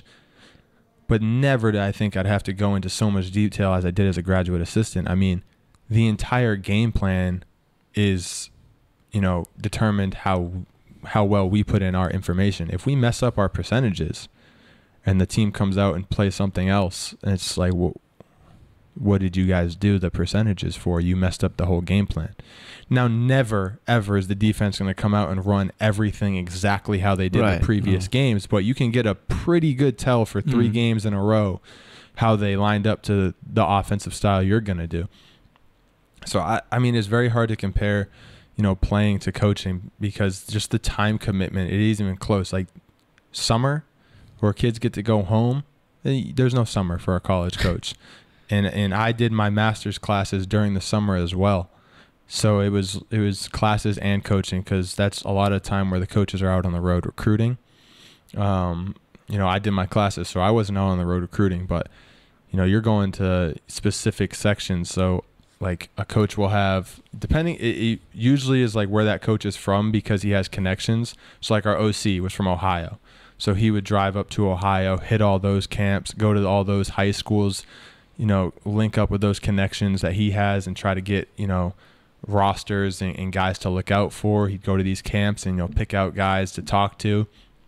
Another coach, if he's from New York, he'd go out to the New York stuff. Down south, West Coast, you'd be sending the coaches all over the country throughout that summertime, as well as, during the spring, you're on the road too. So you're more local though, because you have spring ball and practice and everything like that. But when the college students go home for those breaks and they're not at the university at all, so that winter break is about a month, 5 weeks sometimes, and that summer break is about a month and a half, 2 months, the coaches are on the road recruiting. You're gone. You're not. That is the full-time job. And as graduate assistants, we were expected to do that as well, but without being paid a full-time salary, with having to do all of our classes as well, and do all of our football responsibilities as well. It was the most stressful time of my life. Yeah. It was the most stressful thing I've ever been through. And can you also shed light on, we often have talks like, let's say, who called this play? Was it a head coach? Was it the OC? Was the guy from the booth, above? So like, from your perspective, from your experience, tell us about the play calling. Like who pulls the trigger on calling. So I can plays? tell you kind of like in college, all coaches have a headset on. You have a few coaches up in the box, and then you have your game day responsibilities. So mine was a little messed up because I was labeled the offensive line coach, but the head coach, he was the O-line coach my senior year before I came on at the staff, and he played O-line his whole life. So during the game, he would be the first one to talk to the O-line. I couldn't even really get my 2 cents in, even though I tried. Because being a skill player my entire life, it was hard for me to... I knew the schematics, where guys needed to go, but it was the drills, the technique. The execution, right? Yeah, all of the little things I had no clue because I never played O-line before. Those were the things I couldn't really speak on, but I tried my hardest to learn them. And I got pretty good at it, like hand placement, footwork, things like that. But on game day, I couldn't get a word in. And the offensive coordinator, quarterback coach was in the box calling the plays. So I was responsible for the quarterbacks on the field. All of those guys were in the room when I was a senior, so they all know me as a player too. So I can really, communicate with these guys on a different level. I had coached the running backs before for one semester, and the running back coach was in the box too. So I was responsible for the running backs on the field. The head coach, he was the tight ends coach, but he would be talking to the O-line, so I'd be taking care of the tight ends too. The receiver coach would take care of his receivers, but if any of them had any questions, they'd come to me because he also has special teams responsibilities too. So I was responsible for every position on the sideline offensively except for the one with my title, pretty much. And you know, you're getting in there. The head coach, obviously, is flipping back from defense to offense on his headset. But part of our issue, and it, you know, became a really bad problem in the middle of our season, was our play calling. Like you said, who's calling these plays? And, you know, I remember many times the OC and the head coach going at it on the headset because the OC wants to run a certain play in 3rd and 6. And you have situations? Oh, yeah. All the time. Prepared? But like players cannot hear, like the quarterback. No, players can't hear anything. Now, there's only in the NFL do they have, or professional leagues now, I guess, do they have microphones in their helmets. Okay. So we did everything signal based, which I'd have 2 signalers on either side of me, usually the backup quarterbacks, and I would get it in my headset and I'd say it out loud, and then they would signal it in. One guy would be fake signals, one guy would be the real signals. So the guys played 1 year like that. Yeah, and so they couldn't hear what was going on, but I can hear what's going on in the headset, and I can hear the OC calling one thing and the head coach saying, no, we're not going to run that. Let's run this. And I'm looking at the play clock like we have a 25-second play clock. There's 12 seconds. We don't have a play in. Like, oh, guys, we got to bang a timeout. And then we wasted a timeout in the first quarter and scored 0-0. It's like, what are we doing? And I remember one instance, we knew pregame the headsets were a little, you know, patchy. We couldn't really hear that well because we were on the far side of the field. It was an away game. The press box was really high up in the stands, so the connection wasn't that great. And we test them out, check before the game, everything, and we knew that there was, you know, some connection issues. Like a delay or like a breakups? Like breakups. Like it was just like kind of staticky. Too far away for signal. Yeah, and like the OC called the play, and I don't know if he said it wrong, which I believe he did because he said it to me. I believe he said the play backwards, like the wrong formation, or the right formation, but called the play the wrong way. And we ended up getting tackled for a safety. And all eyes were, or all the blame was on me. They're like, you called the play to the signalers. What the hell did you do? And I'm like, that's how you called it. And I'm like, that's how you called it. And actually, one of our signalers, he has a headset on too, and he was like, that's how he called it. And the head coach pulls me all the way down behind the sideline, like all the way away from everybody. He's like, what the heck are you doing? You trying to sabotage this? All these things. I'm like, that's what I heard. I was like, I don't know what you want me to tell you. I hear what he says, and I tell the signaler, and he signals it in. If he made a mistake, that's on him. If I made a mistake, I'm not really just the messenger. Yeah, right? I'm not thinking about it in that time. I'm just saying what I'm hearing. And if I can't really hear it because the connection is off, I hear staticky, then I have to fill it in myself sometimes. And there were so many instances where they would go back and forth. And during that year, our head coach actually came down with COVID, and he had to be out for 14 days in the middle of the season. We were had 2 winnable games. The first game, we won. And our OC was our acting head coach, and he called all the plays. We won the game. And this was we won the first 2 that year, lost the next 2. Then he got COVID, and then we won. And then we won again. And it was like, okay, well, we were losing and having offensive struggles when the head coach was here. So now that he hasn't been here and we're having offensive success, what is the issue? And being a player with the seniors, juniors, and sophomores, a lot of these guys would come to me behind closed doors and they'd say, hey, like, what are the coaches doing? Like, why is, you know, the head coach sabotaging our plays? Obviously, we're better when he's not trying to call the plays. Because people can hear you on the sideline when you're changing plays. Just because you're speaking into a microphone doesn't mean the people around you can't hear you. Right. We had that in NFL with Carson Wentz and Doug Peterson when he called one play and Carson changed it a couple of times, and then the blame was on him, but somebody pointed finger at the coach, and coach trying to back it up for the quarterback, and in the end they both got fired. Exactly. And you know, being a quarterback, you're an extension of a coach. And I know the OC that we had, he was the QB coach. I know him as a coach and as a colleague. He always taught us like how to read the defenses so that if we need to change plays, we had the power to. But just for some reason, those quarterbacks that year, they couldn't do it. and it was just so much struggle. That's why we leaned so much on our run game, and we had the number 1 rusher. I mean, all of my senior year stats combined, we played 4 or 5 quarterbacks in the 2021 season. All of their passing stats combined did not equal mine alone in 2019. So we really struggled. And there was a lot of pointing fingers like, okay, well, it's the quarterback play. No, it's the coaching. No, it's the sideline distractions. It's the off the field distractions. It's this, it's that. It's the defense in practice. They're not helping us. They're just bullying us. And at some point in time as coaches, we're like, will you guys just man up and play football? Right. Like where's all these excuses coming from? And then behind closed doors, though, when it's just the coaches, there's a lot of finger pointing saying, okay, well, we lost this game because at this point you called this play when we should have ran this. And it's like, okay, well, now the OC and the head coach go and have a private conversation down in the head coach's office because several times in the previous game, the head coach changed the play with 5 seconds to go. He's running down the sideline, yelling and changing signals and things like that.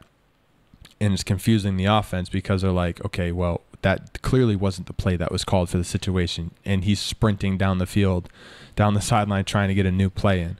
And then we have success when he's not there for COVID. And everybody's asking me, they're like, hey, what are you hearing in the office?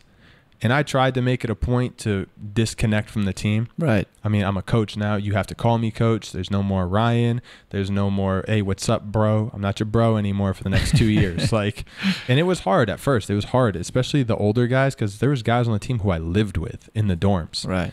They have to change the perspective. Yeah, we did some things that coaches and players ain't supposed to do together. So they knew a different side of me.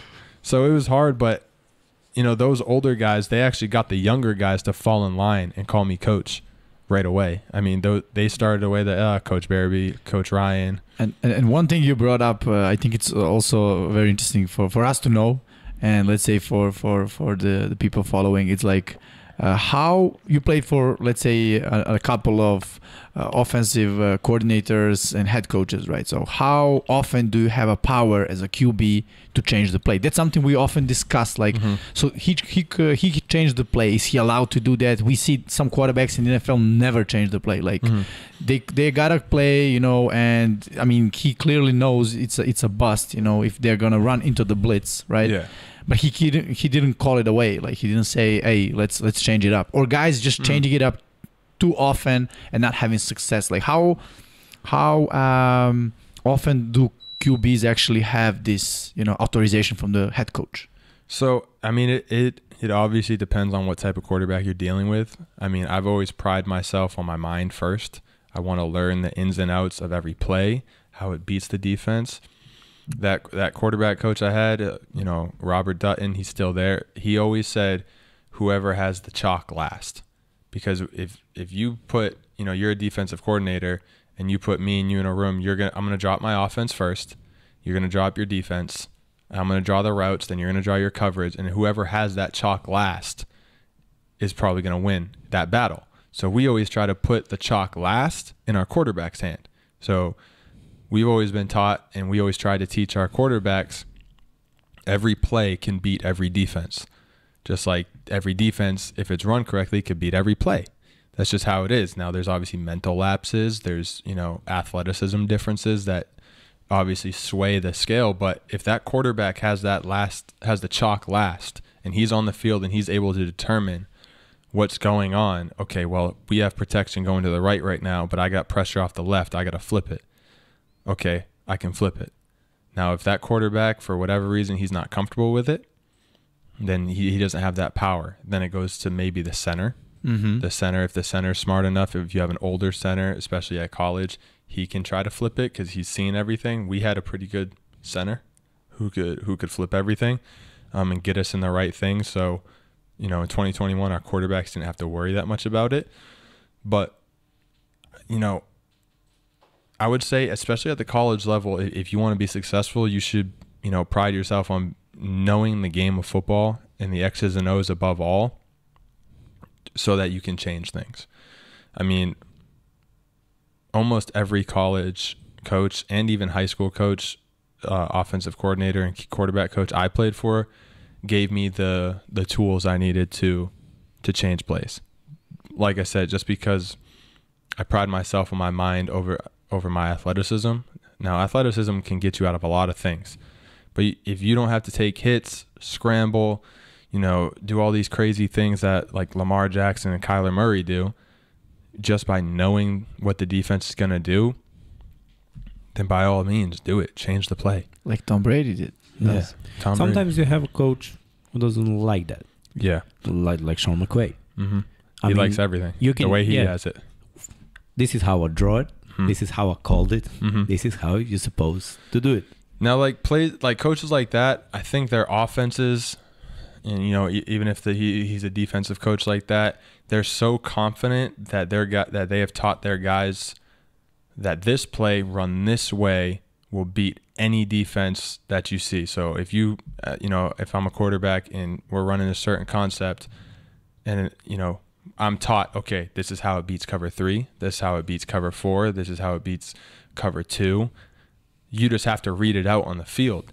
That's why I think like coach like Sean McVay, I mean, he has such a high-powered offense. He's like, okay, I have these plays that can beat all of these multiple coverages and pressures and anything like that. It's you guys on the field. After we teach you, you have to do it. And I mean, it works. They won the Super Bowl. Right. They won the Super Bowl. It's a successful story at the end. Yeah, but like not all the time. That doesn't work all the time. Right. It actually depends on a couple of different things. But what I also wanted to like hear and get to know is like, so the programs, let's say teams, universities, whatever, they first hire the head coach, right? Then the head coach does the rest, like he hires his guys and everything. And what about philosophies? Like, is it like the offensive approach, offensive philosophy, the defensive philosophy? How is it going to be like head coach comes at the beginning of the season or like the off seasons and he's like, hey, I want to run the ball 60% of the time. I want to have a 3 front defense, 4 front, or he like asking his OC, hey, what do you got for me? Yeah, how does that work? Again, that just depends on what type of coach you have. I know our staff, the head coach in his, hiring process really wanted to know what the OC and DC wanted to run. Our offense was as close to 50-50 run pass that you could be. I mean, that's what we aimed for. Obviously, my senior year, we were 70% pass. And then when I was a coach, we were 70% run. It just didn't work out. And then, Coach May on defense with his crazy flex defense, he had to first explain that to the head coach. And, if he explained it well enough, then that's what we're going to run. So like the philosophy of, the X's and O's of what we're going to do, I think in my experience was really up to the OC and DC. Now, if you have a head coach who's a mastermind of, one side of the ball or both sides of the ball, then he can kind of say, okay, well, let's sit down. I want you to give me your offensive or defensive ideas. I'll give you mine, and we'll see what we want to put into our playbook together. I think a lot of coaches probably everywhere do that because, the head coach, he's not just some guy who just oversees everything. He knows football. I mean, that pretty much anywhere, that's why he was hired to know football.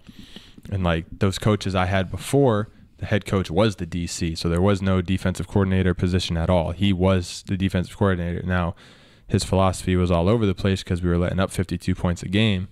It had nothing to do with, the players we had. But, with that new staff, it was definitely about the scheme that we had. And, with as far as philosophy goes, you also have your overall team philosophy, how you're going to develop these young men in college. I mean, we had something called CPCW, character, pride, care, win. So, first thing is character. Everybody's going to have, we're going to recruit guys with high character guys. They're upstanding gentlemen. They're not going to be out in social media doing crazy things. They're not going to do crazy things in the dorms. They're not going to be getting drunk and high before practice, anything like that. And that goes into the recruiting process. We really dive into these guys' personal lives before we even think about, bringing them onto the team and onto the campus. The second was pride. Pride in your university, because like I said, we had 1 win in 2 years going into my senior year. So pride in your university. to, play for, we were crimson and red, or crimson and gold. Play for your colors, play for your emblem, play for the people on your campus. And then, pride in just football. Like, take pride in your craft. Don't just come out here because you're here to play football and, it's another day. And like every time you step on the field or get into the weight room, you should be trying to get better. Take pride in getting one more rep on bench. Take pride in, your 3-step drop, or, your catch technique as a DB, or your ladder drills, or whatever it is, your stance and starts. Take pride in every single rep that you're going to do, because it really is the little things that make the difference. I mean, every single time we did stretch or sprints, everybody's hand was behind the line, everybody's eyes were up, and when he blew the whistle, you yelled win. If the win wasn't loud enough, we ran sprints. If somebody's hand was on the line, it didn't count. If somebody's eyes were down, it didn't count. Those very, very little things, and all the coaches are paying attention to these little details and everything like that. The last one was care, or the third one was care. Care about your teammates. Those are your brothers. Those are the guys you're going to spend the most time with. Care about football. Again, care about it to such a high level that everything you do, film study, field work, weight room, meetings, everything you do is at a super high level. Your attention to detail and everything has to be at 100%, 110% if you want to change how that program is and move it forward. Care about your university. Like, you shouldn't be going around as the football team. You attract the most attention. You're the biggest guys on campus. You're the strongest guys on campus, and you're the biggest team. So the administration is watching you. The other teams are watching you. The non-athletes, the people in the town that just live there or the city, they're watching you. So you have to care about everything that goes with that. You shouldn't be going around throwing garbage on the ground or, drawing all this unwanted attention by doing things that you aren't supposed to be doing. And then the last one was win. What are we all here to do? Why do we play the sport? To win games. And if, all those previous 3 lead into that, and if you do those 3 right, the wins will come. They'll take care of themselves. I mean, if you're going to pass by those first 3 and think that you're going to win games, you're crazy and you're playing the wrong sport, because all those little things, they add up, and that's how you win. And like, I know each program across the world has different philosophies like that. I mean, I can just tell you that one has worked so far. I mean, we went 0-11, 1-10, 2-8, then 5-6 with this. So in the past 4 years, we've already jumped with that program. Almost to 50%. Yeah. Each year, yeah. Yeah. It's been a crazy turnaround, and I know this year they have very, very high expectations for, my alma mater. So I don't know how they're going to do. I hope they do fantastic. But, that's a little bit about the philosophy that we had, and it was, like I said, it worked. It was fun. Nice, man. Yeah. Nice. I mean, I think it's really, it is to me, enlightening to hear all this experience of yours, and just like being able to share. And again, guys, I'm underlining this is D2, right? So I mean, we're talking not even the highest level. It's not like the highest level in college, and it's not the highest level like in the world. I mean, the NFL, right? So, and we oftentimes just talk and just one thing I also kind of try to underline is, again, like those guys in the NFL, like they're paid, they're professionals, they earn millions. But the bottom line, they're humans, right? Yes. They can also have a bad day. They can have some, issues back home. They can have some distractions. They can have everything we have. They also have. Plus, they have the media attention and all this stuff. We already talked about, and I mean, it's really tough. But again, on the other hand, I'm also puzzled, like, because the coaches in the NFL, like, they earn way less than players. And you said, like, if on D2, like college is kicking in like 16 to 18 hours a day, I cannot even imagine what the NFL college life looks like. That's what I said. Too much stress. And if you're a good coach and if you are media good, somebody's gonna offer you to broadcast the games. Right. It's like at least 10 million for season. Yeah. Easy a lot money. less stress. Like, Easy money. Wasn't McVay offered like 150 million from Amazon to broadcast? Yeah, it was. It's like, that's way more than your contract is. Yeah, I believe Sean Payton will broadcast something. Okay, yeah. And like Tom Brady got like the offer advanced, whenever he decides to quit. Yeah, like, whenever he's done, he's already lined up to go. 350 million. Yeah, 75. more. For 10 years. Yeah, already more than all of his earnings in the NFL through over 20+ year career. And like, to be honest, I think that like for the first a year for sure, he doesn't even have to prepare. Just come, it should be just like. I know this guy. I played against him for 20 years. So. Exactly, or like against his dad. Yeah, that's true. I mean, all these guys coming in the NFL, Tom Brady's been in there since before they were born. Yeah, like he's older than some coaches. For sure. Asante Samuel Jr., he played with his dad. That's Patriots, true, that's so weird to think about. Then like, who was it also? Patrick Surtain. He played against his dad in Miami, right? Yep. I mean, it's just crazy. It's just going to keep on. There's a lot. Now you have no idea when this guy's going to be done. Yeah. Because he had, I don't know, over close to 5,000 passing yards and 40+ touchdowns at his age last year. It was like... He's like 40, 44, 45? 44. Yeah. When he said he's going to retire, I mean, he didn't say it. Somebody tweeted. Somebody said it. And they just rushed to publish that. And I was like, guys, please don't do that. I know you have social networks and stuff, but wait. That was a sad day. That was a sad day with me and my family because we're all obviously big Tom Brady fans. It was like, oh man, what are we gonna do now? Why would we even support these teams? And then, sure enough, was it a month later? Yeah. Oh no, he's not retiring. He's come back. Don't even worry about it. And like being from Boston, we all know like Boston is a really like sports city and like city of champions. Okay, yeah, we can say that. But yeah, like in every professional sport in America, Boston has a team, right? I'm not sure if they have it soccer. Yeah, I mean, same thing as the Patriots. We have the New England Revolution, which is in the MLS. Right. But like, the year when Tom Brady said, I'm going to Tampa, was it like a mixed feeling, right now, when like he won the Super Bowl two years ago, was it you guys like, okay, I'm glad for Tom, or you were like, damn it, Okay, so there was a lot of mixed emotions. When he first said he was going to Tampa, I know a lot of people just burned their jerseys that they had for 20 years. My God. They were cursing him and his family because he had homes, or he had a home kind of near where I grew up. People were like, I'm going to go burn down his house. I mean, he's not going to need it anymore. He's going to Tampa. But there's just crazy things like that. And then there was, some degree of, okay, well, we wish you the best. I mean, you gave us all these Super Bowls and all these wins and probably the best dynasty of the NFL has ever seen. And I would say professional sports. Yeah, professional sports probably. Yeah, I mean, I think the Chicago Bulls might be the only one to rival that. But not that successful in that range. That's true. Because if I watch home field percentage of wins, oh, it's crazy.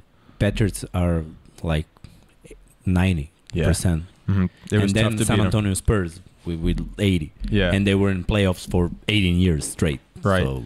And when he won that Super Bowl, I just know that there was a lot of, kind of like you said, it was like, congrats, Tom, but I wish it was with the Patriots, but if you stayed, you probably weren't going to even make the playoffs type thing. So I know personally, like me and my family were like, well, if the Patriots aren't in the playoffs or in the Super Bowl, who else are we going to root for besides Tampa Bay?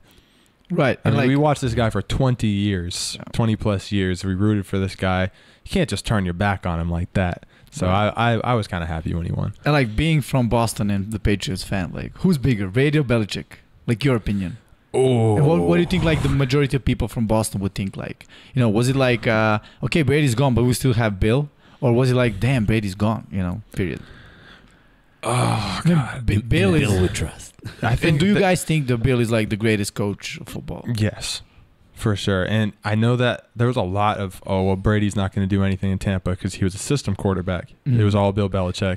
He had put the tools around him. He drafted the right people, and Tom was just lucky to be in his system. But then he goes and wins the Super Bowl, and it's like, well, yeah, but the Bucks were like stacked. Yeah, they were loaded. Yeah. They were loaded, but he still had all those stats, and it was like, well, okay, wait a second, is he really a product of the system? Because in the Patriots, those years with Cam Newton, it was like, what is going on right now? Why are we even doing this? And then obviously last year they made the playoffs with Mac Jones as a rookie, and I don't think it'll ever be like it was with Tom as for as long as he did, no matter who you put there. I mean, you're talking about a team that drafted, you know, players that had no business doing what they were doing. Julian Edelman was a quarterback at Kent State. Yeah. Wes Welker was a nobody. And he turned these guys into future Hall of Fame receivers. And, you know, part of it's Tom Brady. But I've always said, you can have the greatest coach in the world. It doesn't matter. He's not on the field doing it.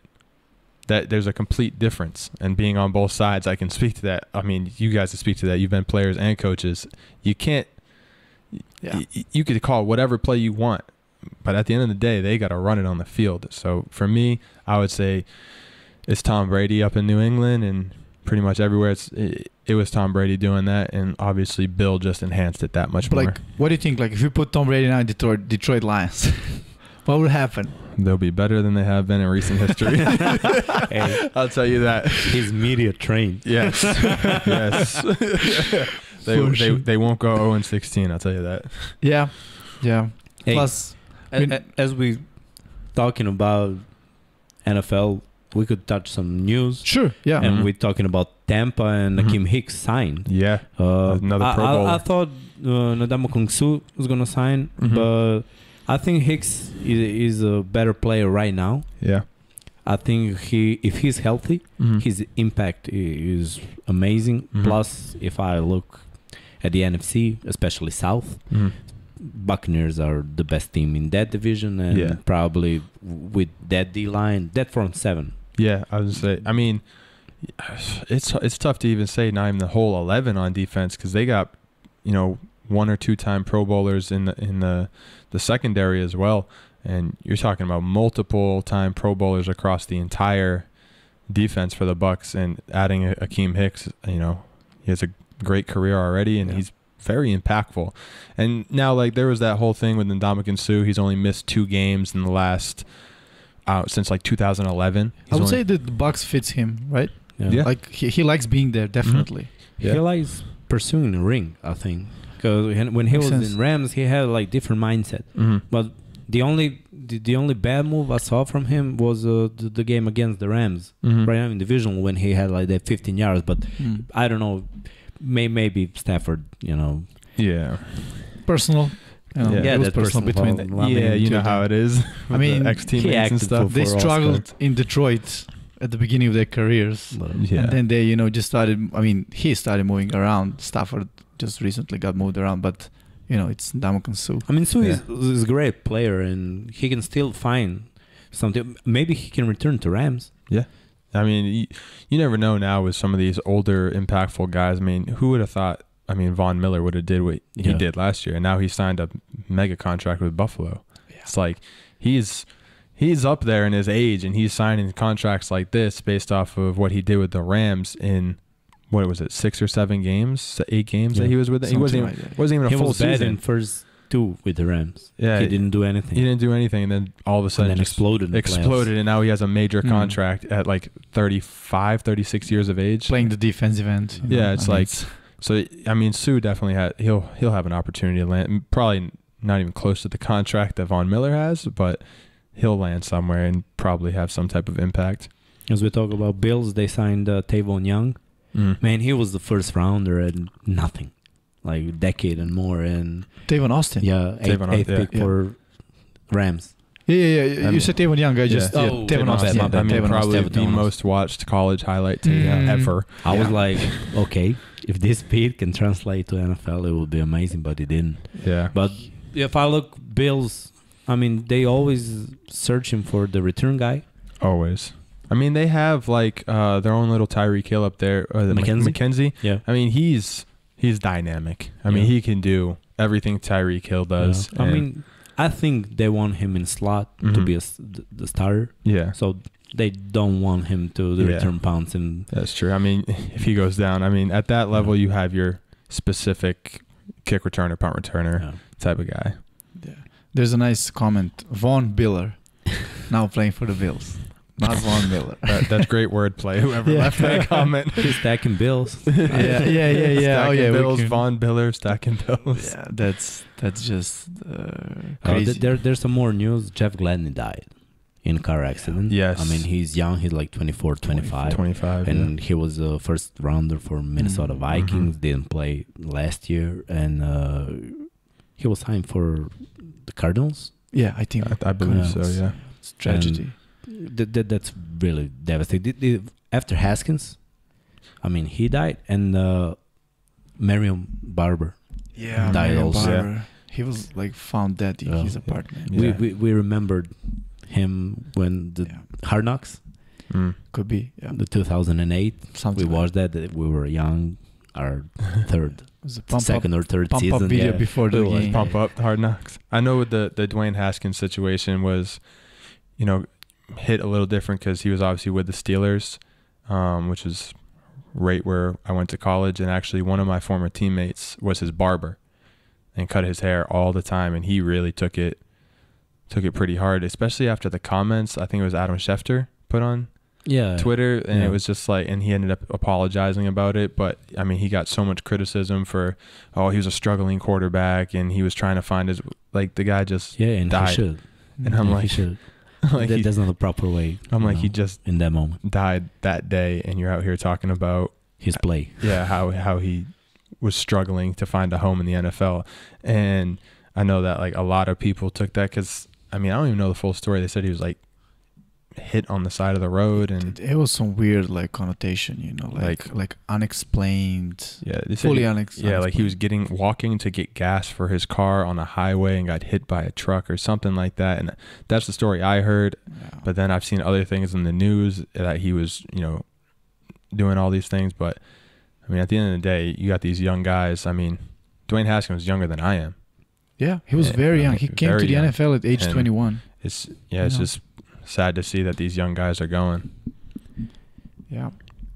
To the bright subjects. Vikings signed Albert Wilson to 1-year deal. I mean, he's got a lot to prove, so 1-year deal does make sense, and Vikings have room for wide receiver. He's actually pretty fast. Couldn't be on the field as much. Yeah. I mean, Kirk Cousins is definitely better solution at the quarterback position. 7 consecutive seasons with 4,500 passing yards, and I think it was over 25 passing touchdowns. Captain Kirk. 7 consecutive years of that, and the next closest quarterback was like 4. Yeah, but again, you can't say like he's elite, right? I mean, or can you? I don't know. Hey, I mean, if I look, he's top 10 to me. But like, is he elite? I can be top 10 because the 22 other guys are really suck. I mean, who would you guys put in the elite category? I always argue with them with that elite, because if I'm talking elite, I'm talking 2 guys. Brady, Rodgers.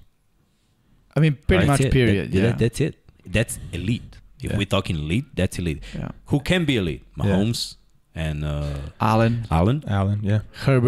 Herbert, definitely. Yeah, they can be, but that's 2 seasons. I know what's elite. You had to have something behind you. Yeah. So you can put 7 seasons with good stats is not the same like 2 seasons with great stats. Yeah. Okay, maybe the 3rd year will be a down year. Let's have this conversation like Matt Ryan or Kirk Cousins. Who would you pick? Kirk Cousins. Kirk Cousins? Yeah. All right. Like even despite the fact that Ryan is now at the Colts, like not the Ryan from the Falcons, but like potentially. I mean, this year he was fantasy football. You have to pick the QB. Those 2 are Kirk Cousins because he has Jets. He has Justin Jefferson, who in the first 2 seasons has the most receiving yards ever.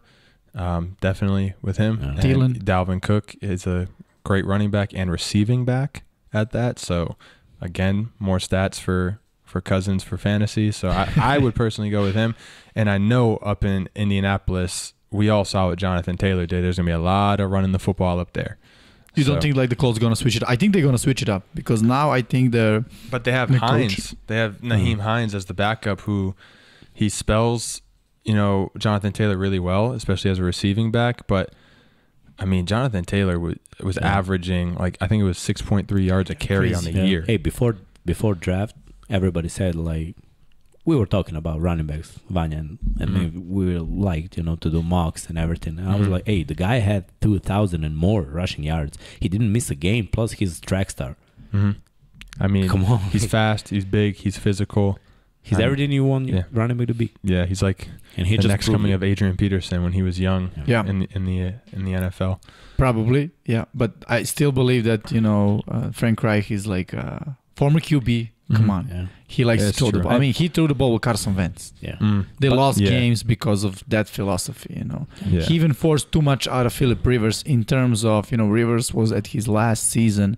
They had a Jonathan Taylor as a rookie, showing everyone that he's a beast. But he didn't play. He wasn't the first back. Marlon Mack was the first back. Yeah, that first year, yeah. What about... he was a backup. Did you guys hear about the potential? It's not...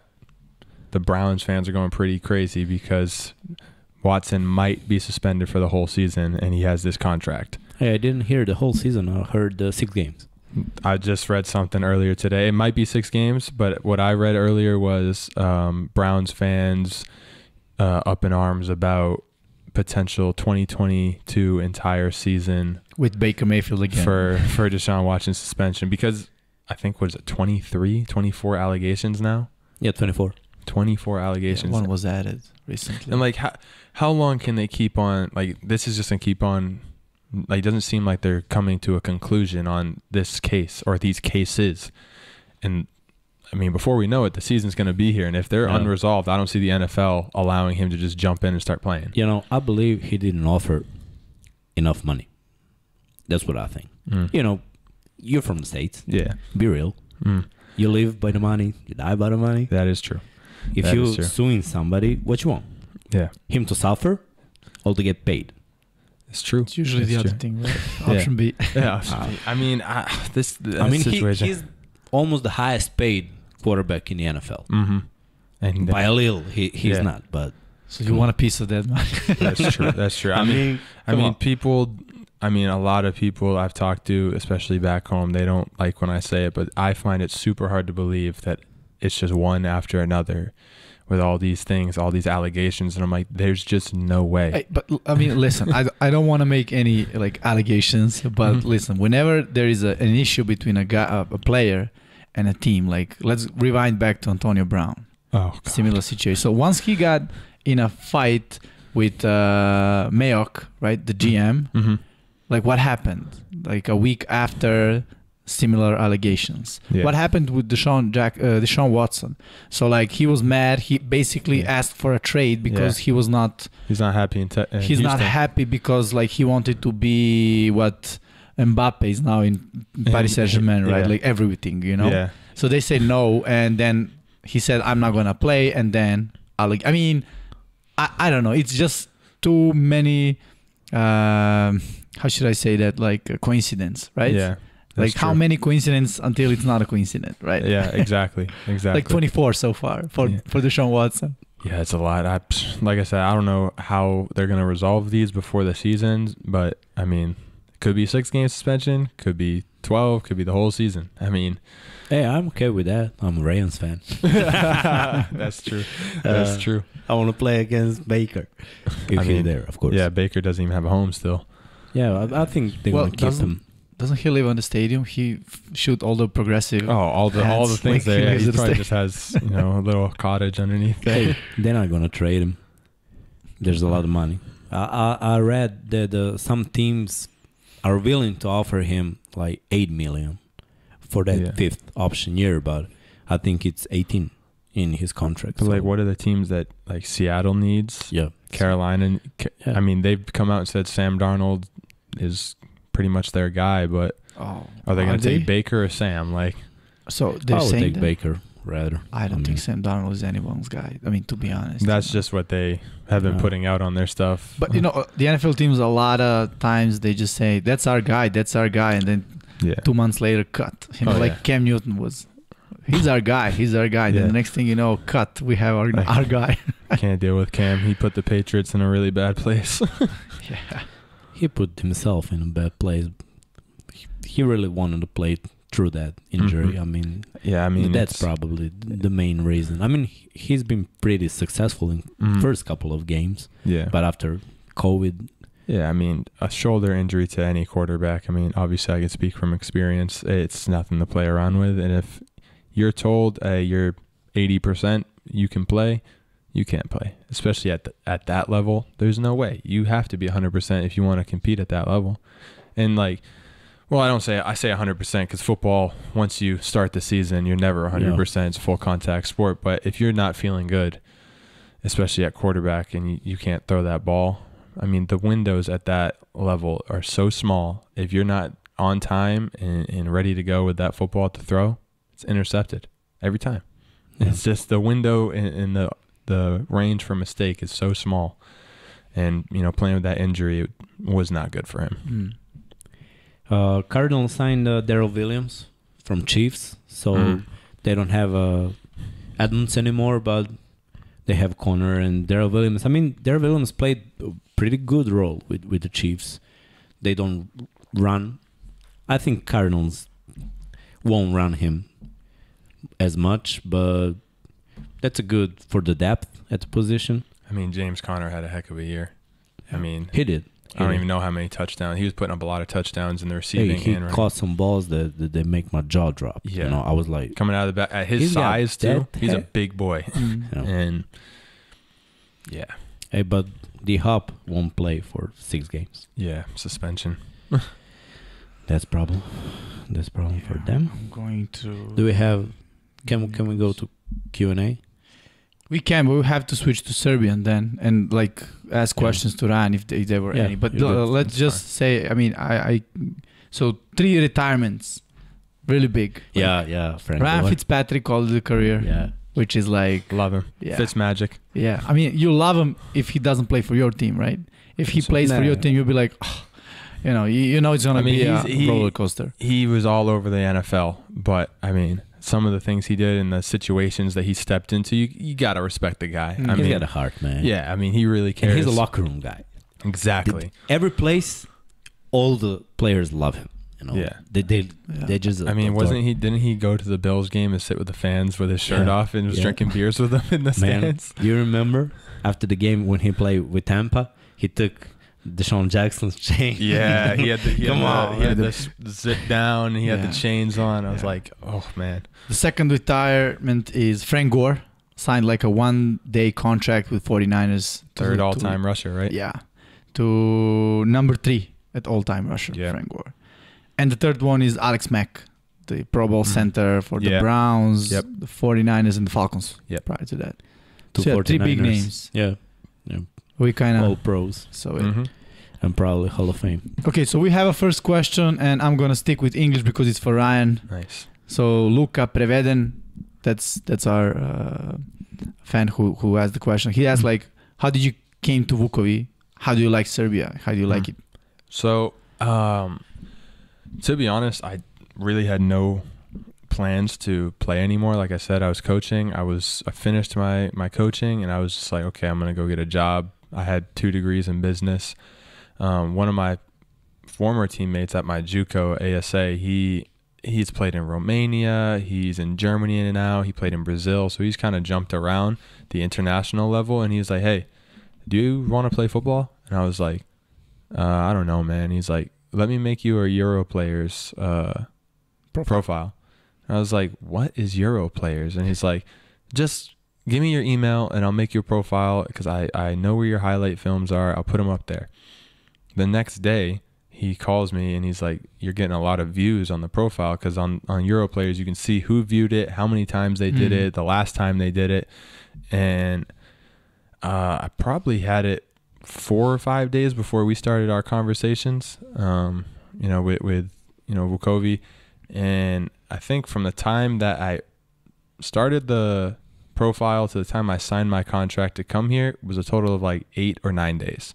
Wow. It wasn't like I was out here contemplating a lot of things. I had interest from teams in Germany, the GFL, a lot of GFL 2 and 3, teams all across the European scale. But after my interview with Jimmy and the other coaches here, I kind of was just like, okay, this seems like a really good fit for me. A first time out of the United States. I'd never left before until I came here. Serbia. Yeah. And it's actually crazy because everybody that I've talked to, like, did you even know where this place was? And I was like, Actually, yes, because there's a women's soccer player at the university I was at who's from Belgrade. She's from north of, I think it's like Borcha, like a city. Borcha? Yeah, like a Ovcha? yeah, something like that. It's north. It's north of where we are now. But so I kind of knew like about Serbia a little bit. And did you like ran to her and ask her like? Well, she had saw that like I reposted the things that you guys made for me on social media, and just yeah, I'm excited to play again and go to Serbia, and I'm playing for the defending champs and everything. She was like, "Wait a second, you're going to my hometown?" And I was like, "Yeah, I got some questions." They told me, they told me about the nightlife. They told me about, the culture there a little bit. But I mean, since I've been here, I mean, I feel like one of the guys. I mean, I've really made it a point to learn some of the Serbian language. Now, I can't do the alphabet. Only the bad words, right? I mean, that's what the guys on the team taught me. They taught me all the bad words first. They said it's, important part of the culture here if you want to communicate. Yeah. It's cursing. But yeah, for sure, it's cursing. But this is the best food I've ever had in my life. Not even close. And a lot of people say, oh, well, compare it back to the United States. I can't. Yeah. There's nothing like Pljeskavica. It's not even close.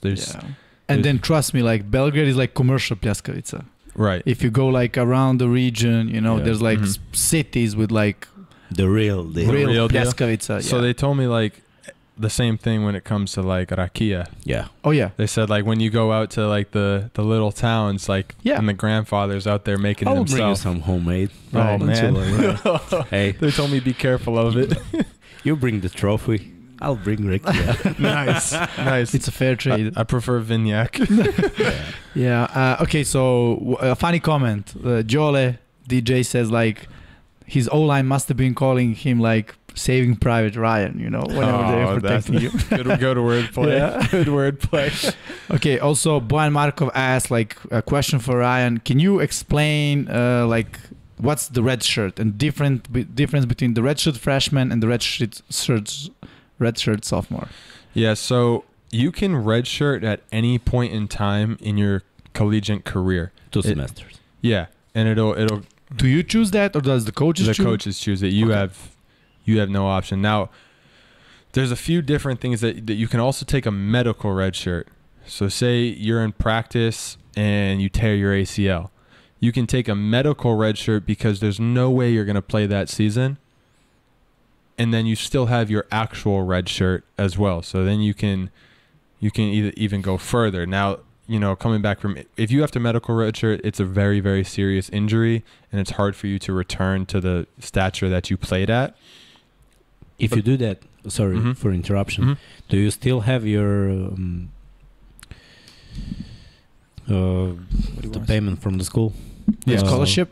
Yeah. The only way that scholarships can be taken is academic reasons or discipline reasons. Like if you're dismissed from the team, you're not getting your football money anymore. If you're kicked out of the university, obviously you're done with everything. If you become academically ineligible, so in the NCAA you have to be above a 2.5 GPA at all times. If you're not above that and you go ineligible, you can't play in the games, and you lose your aid. Your athletic aid until you become eligible again, which they don't do that again until the next semester. So, but that red shirt, so basically like the red shirt freshman, red shirt sophomore, that's just the title. So once you red shirt, from then on, you're labeled a red shirt freshman, sophomore, junior, senior, rather than regular freshman, sophomore, junior, senior. So if you just go in and you play 4 years straight, there's your eligibility. You didn't use your red shirt at all. But like, let's say hypothetically, you could use it at your senior year. Yeah. I mean, if you stay for 5th year, you cannot play, right?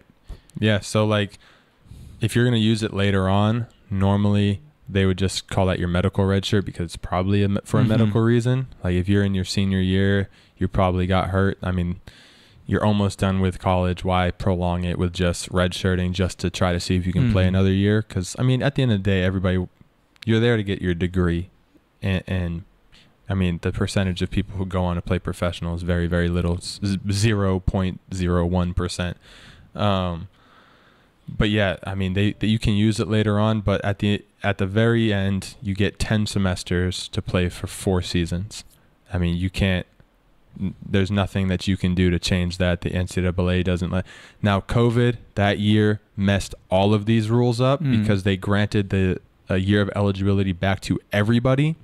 So some of the guys, you know, on the team I coached are going into their senior year, but it's technically their 6th year in college, and they're all going for their master's degrees because you can't play college sports without being in school. So they're all going for their master's degrees. And, you know, a lot of colleges, especially the lower levels, D1's obviously different.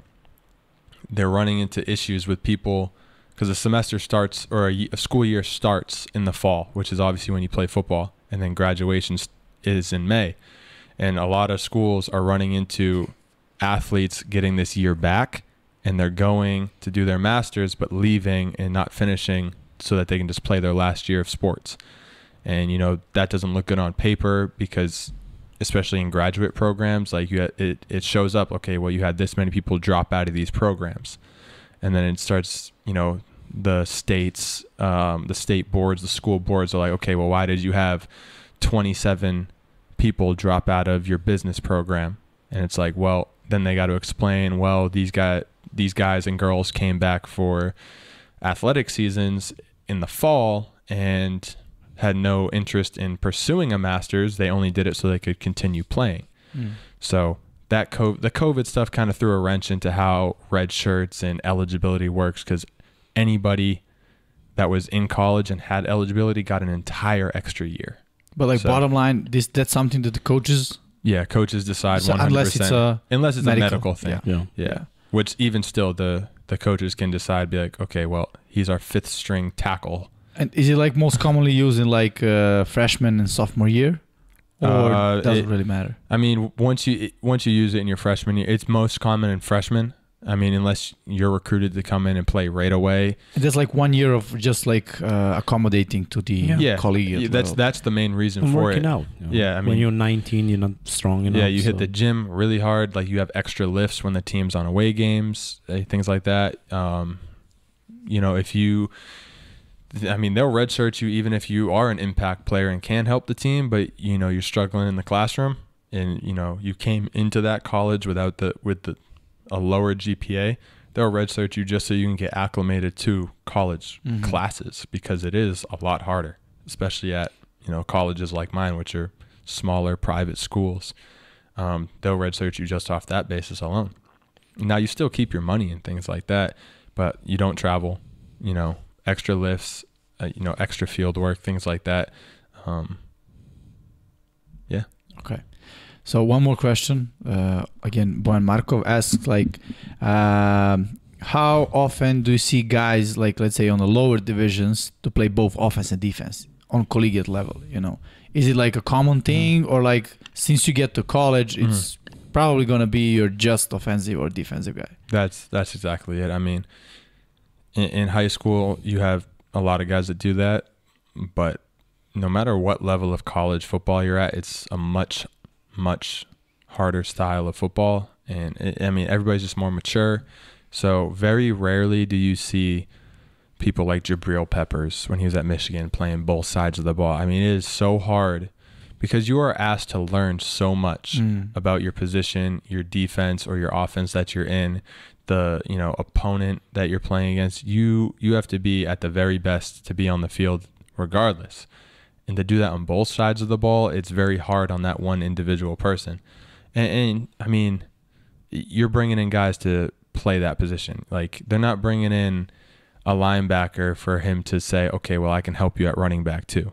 Like, we brought you here to make tackles and fill the gap and scrape over the top and play your zone.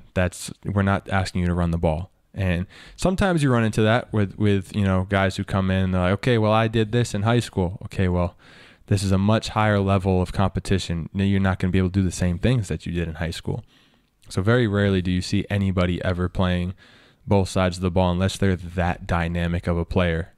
I mean, I don't think you even see it at the NFL level ever anymore. Yeah, but like, maybe like they will use him in certain formations, certain plays. Oh yeah, I mean, you know, like in the NFL, you see that now all the time. Yeah. You know, the big man package. You're bringing in D linemen. You know, trying to get like fullbacks. Yeah, for those extra beef and you know, that strength for push. Sometimes, you know, you'll do your extra linemen for your trick plays and things like that.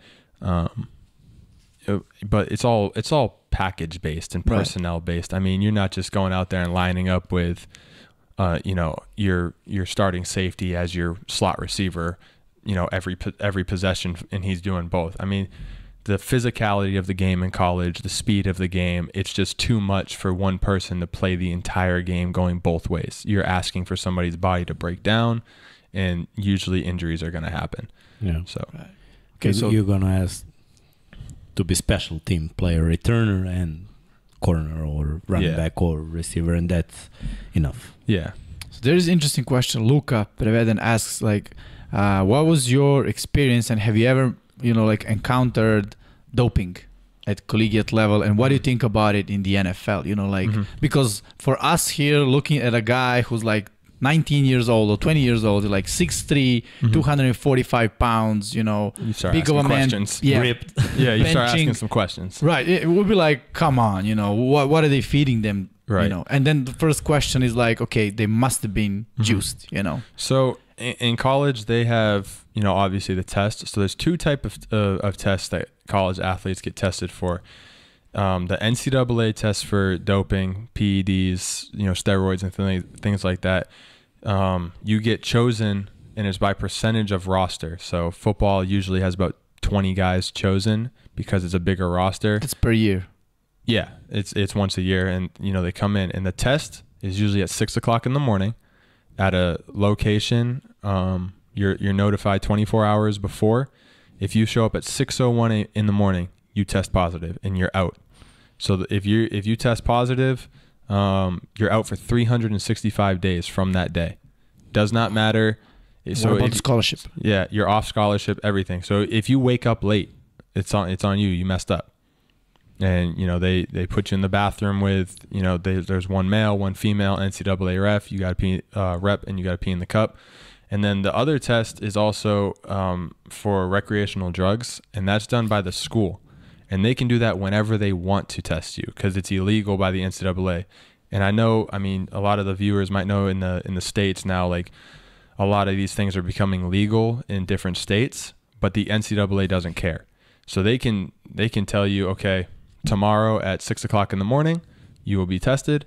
And again, a representative from the school will be there at 6 a.m. If you show up at 6:01, you tested positive, and you're out 180 days from that day, from that test. So if they don't joke around when it comes to testing for anything when you're a collegiate athlete. So you better wake up on time, and you better get your butt there where you need to be. And okay, so like, for example, you have a player such as Vanya, who's let's say Bryce Young, like the QB of the Alabama. Is Alabama really gonna be like, you're gonna get tested, knowing, I mean, I'm not saying that the guy does it, but like, are they gonna risk with the big names, big stars, big players, just risking it? Because also it looks bad on a school, right? If they have like, let's say 10 guys. Well, there's I don't know exactly how it goes with the people who choose it, because it's not up to the coaching staff or like even sometimes it's not even the administration that does it. It's usually who's doing the testing. So they can kind of, I don't know if they have like a random name generator and they just type in the roster and like, okay, well, randomly these 20 people. But from my experience, I only was tested once, and there was just like the most random group of guys on our team and the other sports teams, like random athletes that obviously they don't do anything. I don't know if a school with a big name guy like that, I don't know how they would stop him from getting tested. But also it's up to the athletes to not be dumb, because every single year you are required to sit. It's an NCAA meeting, so they tell you all of these rules. They tell you all of the dates that they can test you. Even over the summer, they can test you over the summer if the NCAA wants to, and they send it to your house.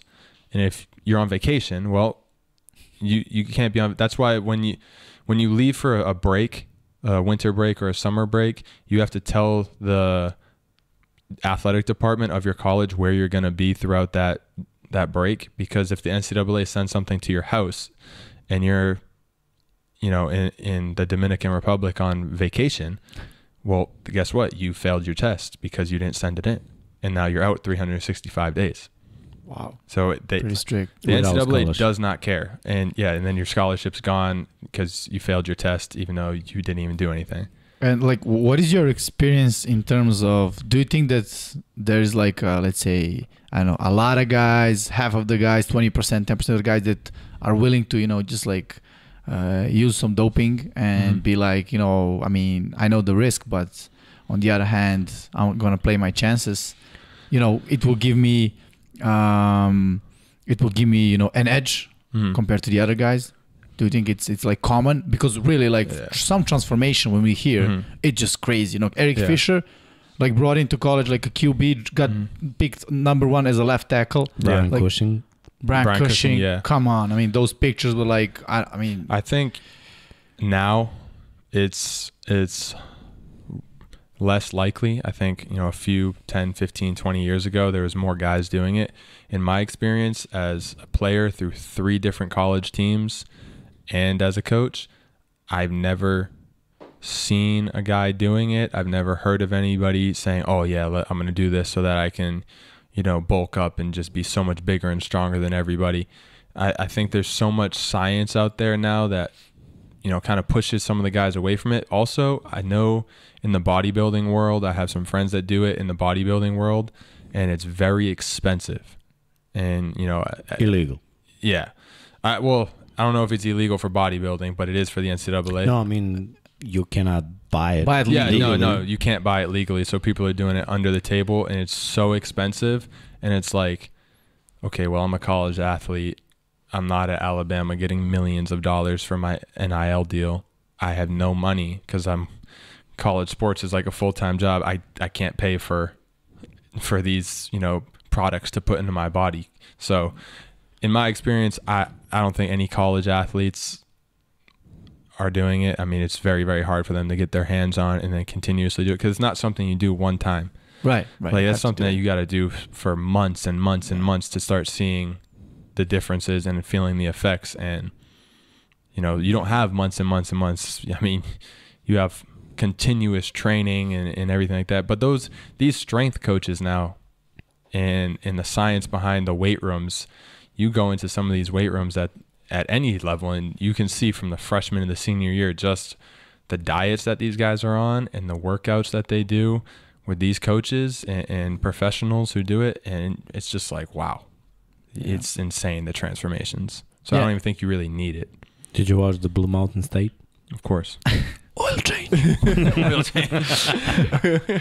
Yeah, and I remember when Ruben Jones was here, and we asked him like, of course, when we hang out, similar question. He was like, "Trust me, like no guys are doing it in the NFL, and the guys who does it, like you see them be good for like a year or 2, and then afterwards just a decline." Yeah. Hey, what we see like more often is PED.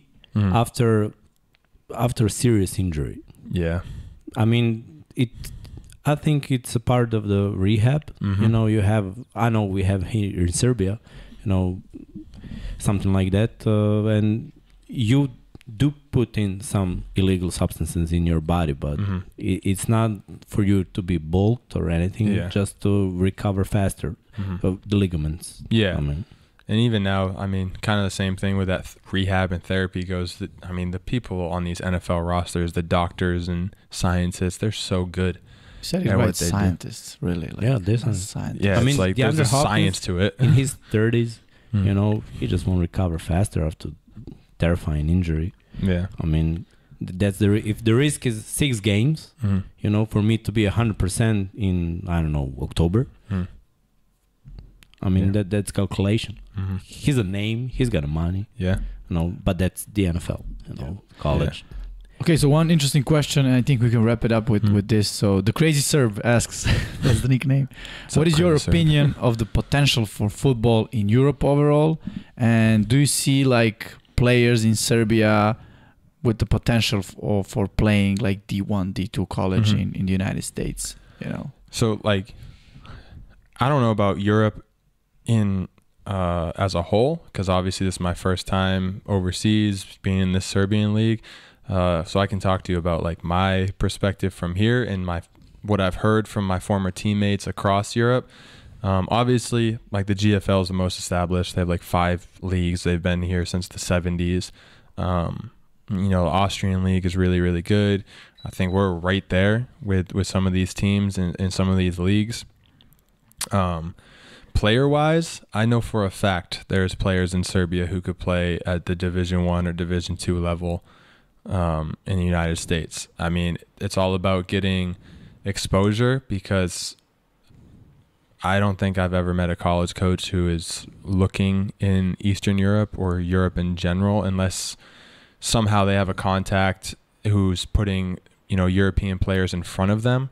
But it's very, very hard to get a college coach to, you know, offer to bring these guys over to play American football and, you know, scholarship them, because you have to scholarship them. They're not just going to come across the world to, you know, be a walk-on at a university. Pay like hundreds of thousands of dollars. Yeah, they're going to, you know, $200,000 of US dollars when they're done in debt for student debt that they have to pay back, but then they're just going to go back to their country anyway. But I mean, I know there's guys on my team that can play definitely at the level I played at, maybe even a little higher. I know there's guys on some other teams that I've seen who could play at some high levels in the US. Honestly, I'm surprised at that, because I didn't expect that much coming over here. I was like, okay, well, it's Serbia playing American football. I know Europe is soccer, or right, football for you guys. Football. Basketball, man. Basketball, I mean, Jokic, yeah.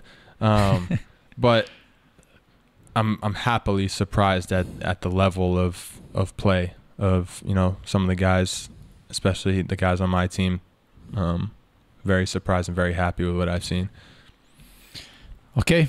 I think we can now switch back to Serbian. Miksa, izvoli. Da, pa eto, skoro smo u Witchen Houru, znači 20 minuta do 12, pa možemo da privodimo kraju. Nadam se da vam se svidelo sve ovo što smo pričali sa Rajanom. Nadam se da ste uspeli da razumete ko nije, šta da vam radim. Možda će moći nekako to da se reši. Ja ne bih da obećam. Ne mi da rešimo, nego znaš mogu da klikneš na ICC što ima pa na YouTube. Da, to bi eventualno mogo da bude subtitle na engleskom, pa da. Možda i to nije loše, pa da. Kao film. Pa čisto da može da se vidi. Sve u svemu, jedna zanimljiva priča, prošli smo malo i te vesti koje su se dešavale, znači 3 velike igrača, neke nesrećne situacije i neka potpisivanja, u principu jedno zatišje pred buru, i ovo je stvari jedna prva epizoda koju smo probali sa ovim intervjuima, sa ovim pričama, i nadam se da vam se to svidelo. Pišite svoje komentare, svoje utiske slobodno na YouTube-u, ja ću vam odgovarati nakon toga, i u principu do sledećeg petka. I čekaj Miksa, like, subscribe. Da. Ajde, trebalo je na početku. Nije trebali smo, da. Kasnimo sve. Da, trebalo je na početku, ali nema veze. Da. Evo, imamo sad trenutno 80 lajkova. Ajde, ako možete ljudi udarite još koji like. Da. Što bi rekao Erceg, algoritam to voli. Tako je. I tako naravno postanite naši članovi, budite svetioničari, budite u Patreoni, da, i se ispremio Vanja Patreon video, ok, znači to će ti ide nakon ovoga. Opet ljudi, hvala na svoj podršci, ovo je nešto što smo mi stvarno želeli ovako sa fudbalske strane malo više da približimo možda i ovim našim mladim momcima, nekome ko se interesuje, ko bi želeo da ode na koledž. Postoji još tu mnogo stvari koje možemo da radimo, zabavnijih stvari od ovoga, ali ovo je onako malo i edukacija i malo da se ozbiljnije posvetimo američkom fudbalu, tako da se nadam da vam je to ok. Thanks for being our guest, man. No problem, appreciate it. We still have our bet. Oh yeah. Yeah. Okay. And yeah, a lot of people said like, hey, this guy can really talk, you know, yeah. Because usually when we bring a guest, we are the ones who talk, because I mean, we're talkers, obviously. Hey, he's media trained, man. Yeah. I'm media trained and I'm passionate, so I gotta give you guys some insight on what it's like. Da, to je to. Ko što Miksa reče, to je to za večeras. Spremili smo još neke intervjue. Neće biti svi na engleskom, odmah da znate. Većina će čak zapravo biti na našem jeziku, tako da ćemo moći svi da ga onako pratimo bez da kažem nikakvih problema. Već sledeće nedelje, Vanja, to je tvoj deo posla, ali ajde nećemo da otkrivamo ko je u pitanju, ali možemo kažemo onako jedno veće ime, pogotovo za ljude koji prate nas, spominjemo često to ime, a ako što smo najavili i ranije, potrudit ćemo se da imamo i kontakte sa ljudima iz NFL-a. Rajan ovde nam je rekao da, so Rajan, what did you say, you have a friend in the NFL, Ian Thomas? Ian Thomas. Tight end Carolina Panthersa, Ian Thomas je Rajanov cimer sa college, zapravo, where did you guys play, JUCO? Yeah, JUCO, Nassau, my first JUCO together. Da, sa junior college-a, tako da Rajan je obećao da će nam dati njegov kontakt i eto, prvo ćemo stupiti u kontakt i sa Ianom Thomasom i lagano da širimo mrežu ljudi po NFL-u koji su gostuju u 99 jardi. Tako je, samo se širi. Jimmy, tebe čekam za Demarija Davisa, a do sledećeg petka uživajte i budite sa nama.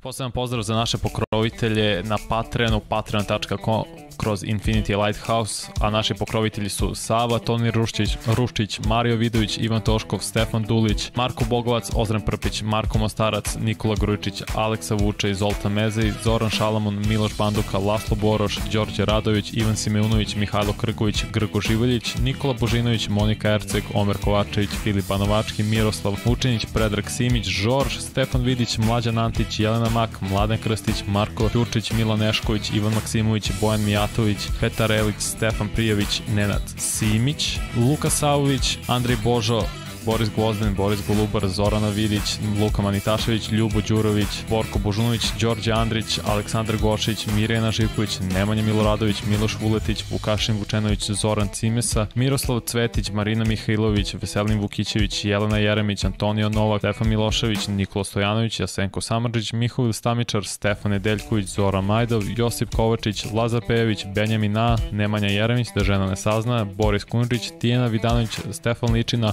Aleksandar Antonović, Dejan Vujović, Nemanja Zagorac, Đole Bronkos, Aleksa Jelić, Aca Vizla, Igor Vukčević, Đole žena mi zna, Branko Bisački, Nena Đorđević, Vukašin Jekić, Aleksandar M, Žarko Milić, Dejan Đokić, Bojan Markov, Ertan Prelić, Igor Gačparević, Alen Stojčić, Depressed Cody Garbrandt fan, Strahinja Banović, Aleksandar Jurić, Vladimir Filipović, Branislav Marković, Vanja Radulović, Đorđe Đukić, Miloš Todorov, Žarko Milić, Emir Mesić, Stefan Stanković, Dušan Ristić, Vladimir Petković, Pavle Njemec, Jovan Đodan, Boris Erceg, Katarina, Ivan Ciger, Andrej Bicok, Mladen Mladenović, Dimitrije Mišić, Bahter Abdurmanov, Andreja Branković, Nebojša Živanović, Jugoslav Krasnić, Nenad Pantelić, Vlada Ivanović, Stefan Janković, Aleksandar Banovac, Miloš Radosavljević, LFC, Borislav Jovanović i Andrej Miladinović plus 26 tajnih pokrovitelja. Hvala vam puno ljudi na još jednom, idite na patreon.com kroz Infinity Lighthouse i veliki pozdrav iz studija na kraju univerzuma. Poseban pozdrav za naše pokrovitelje na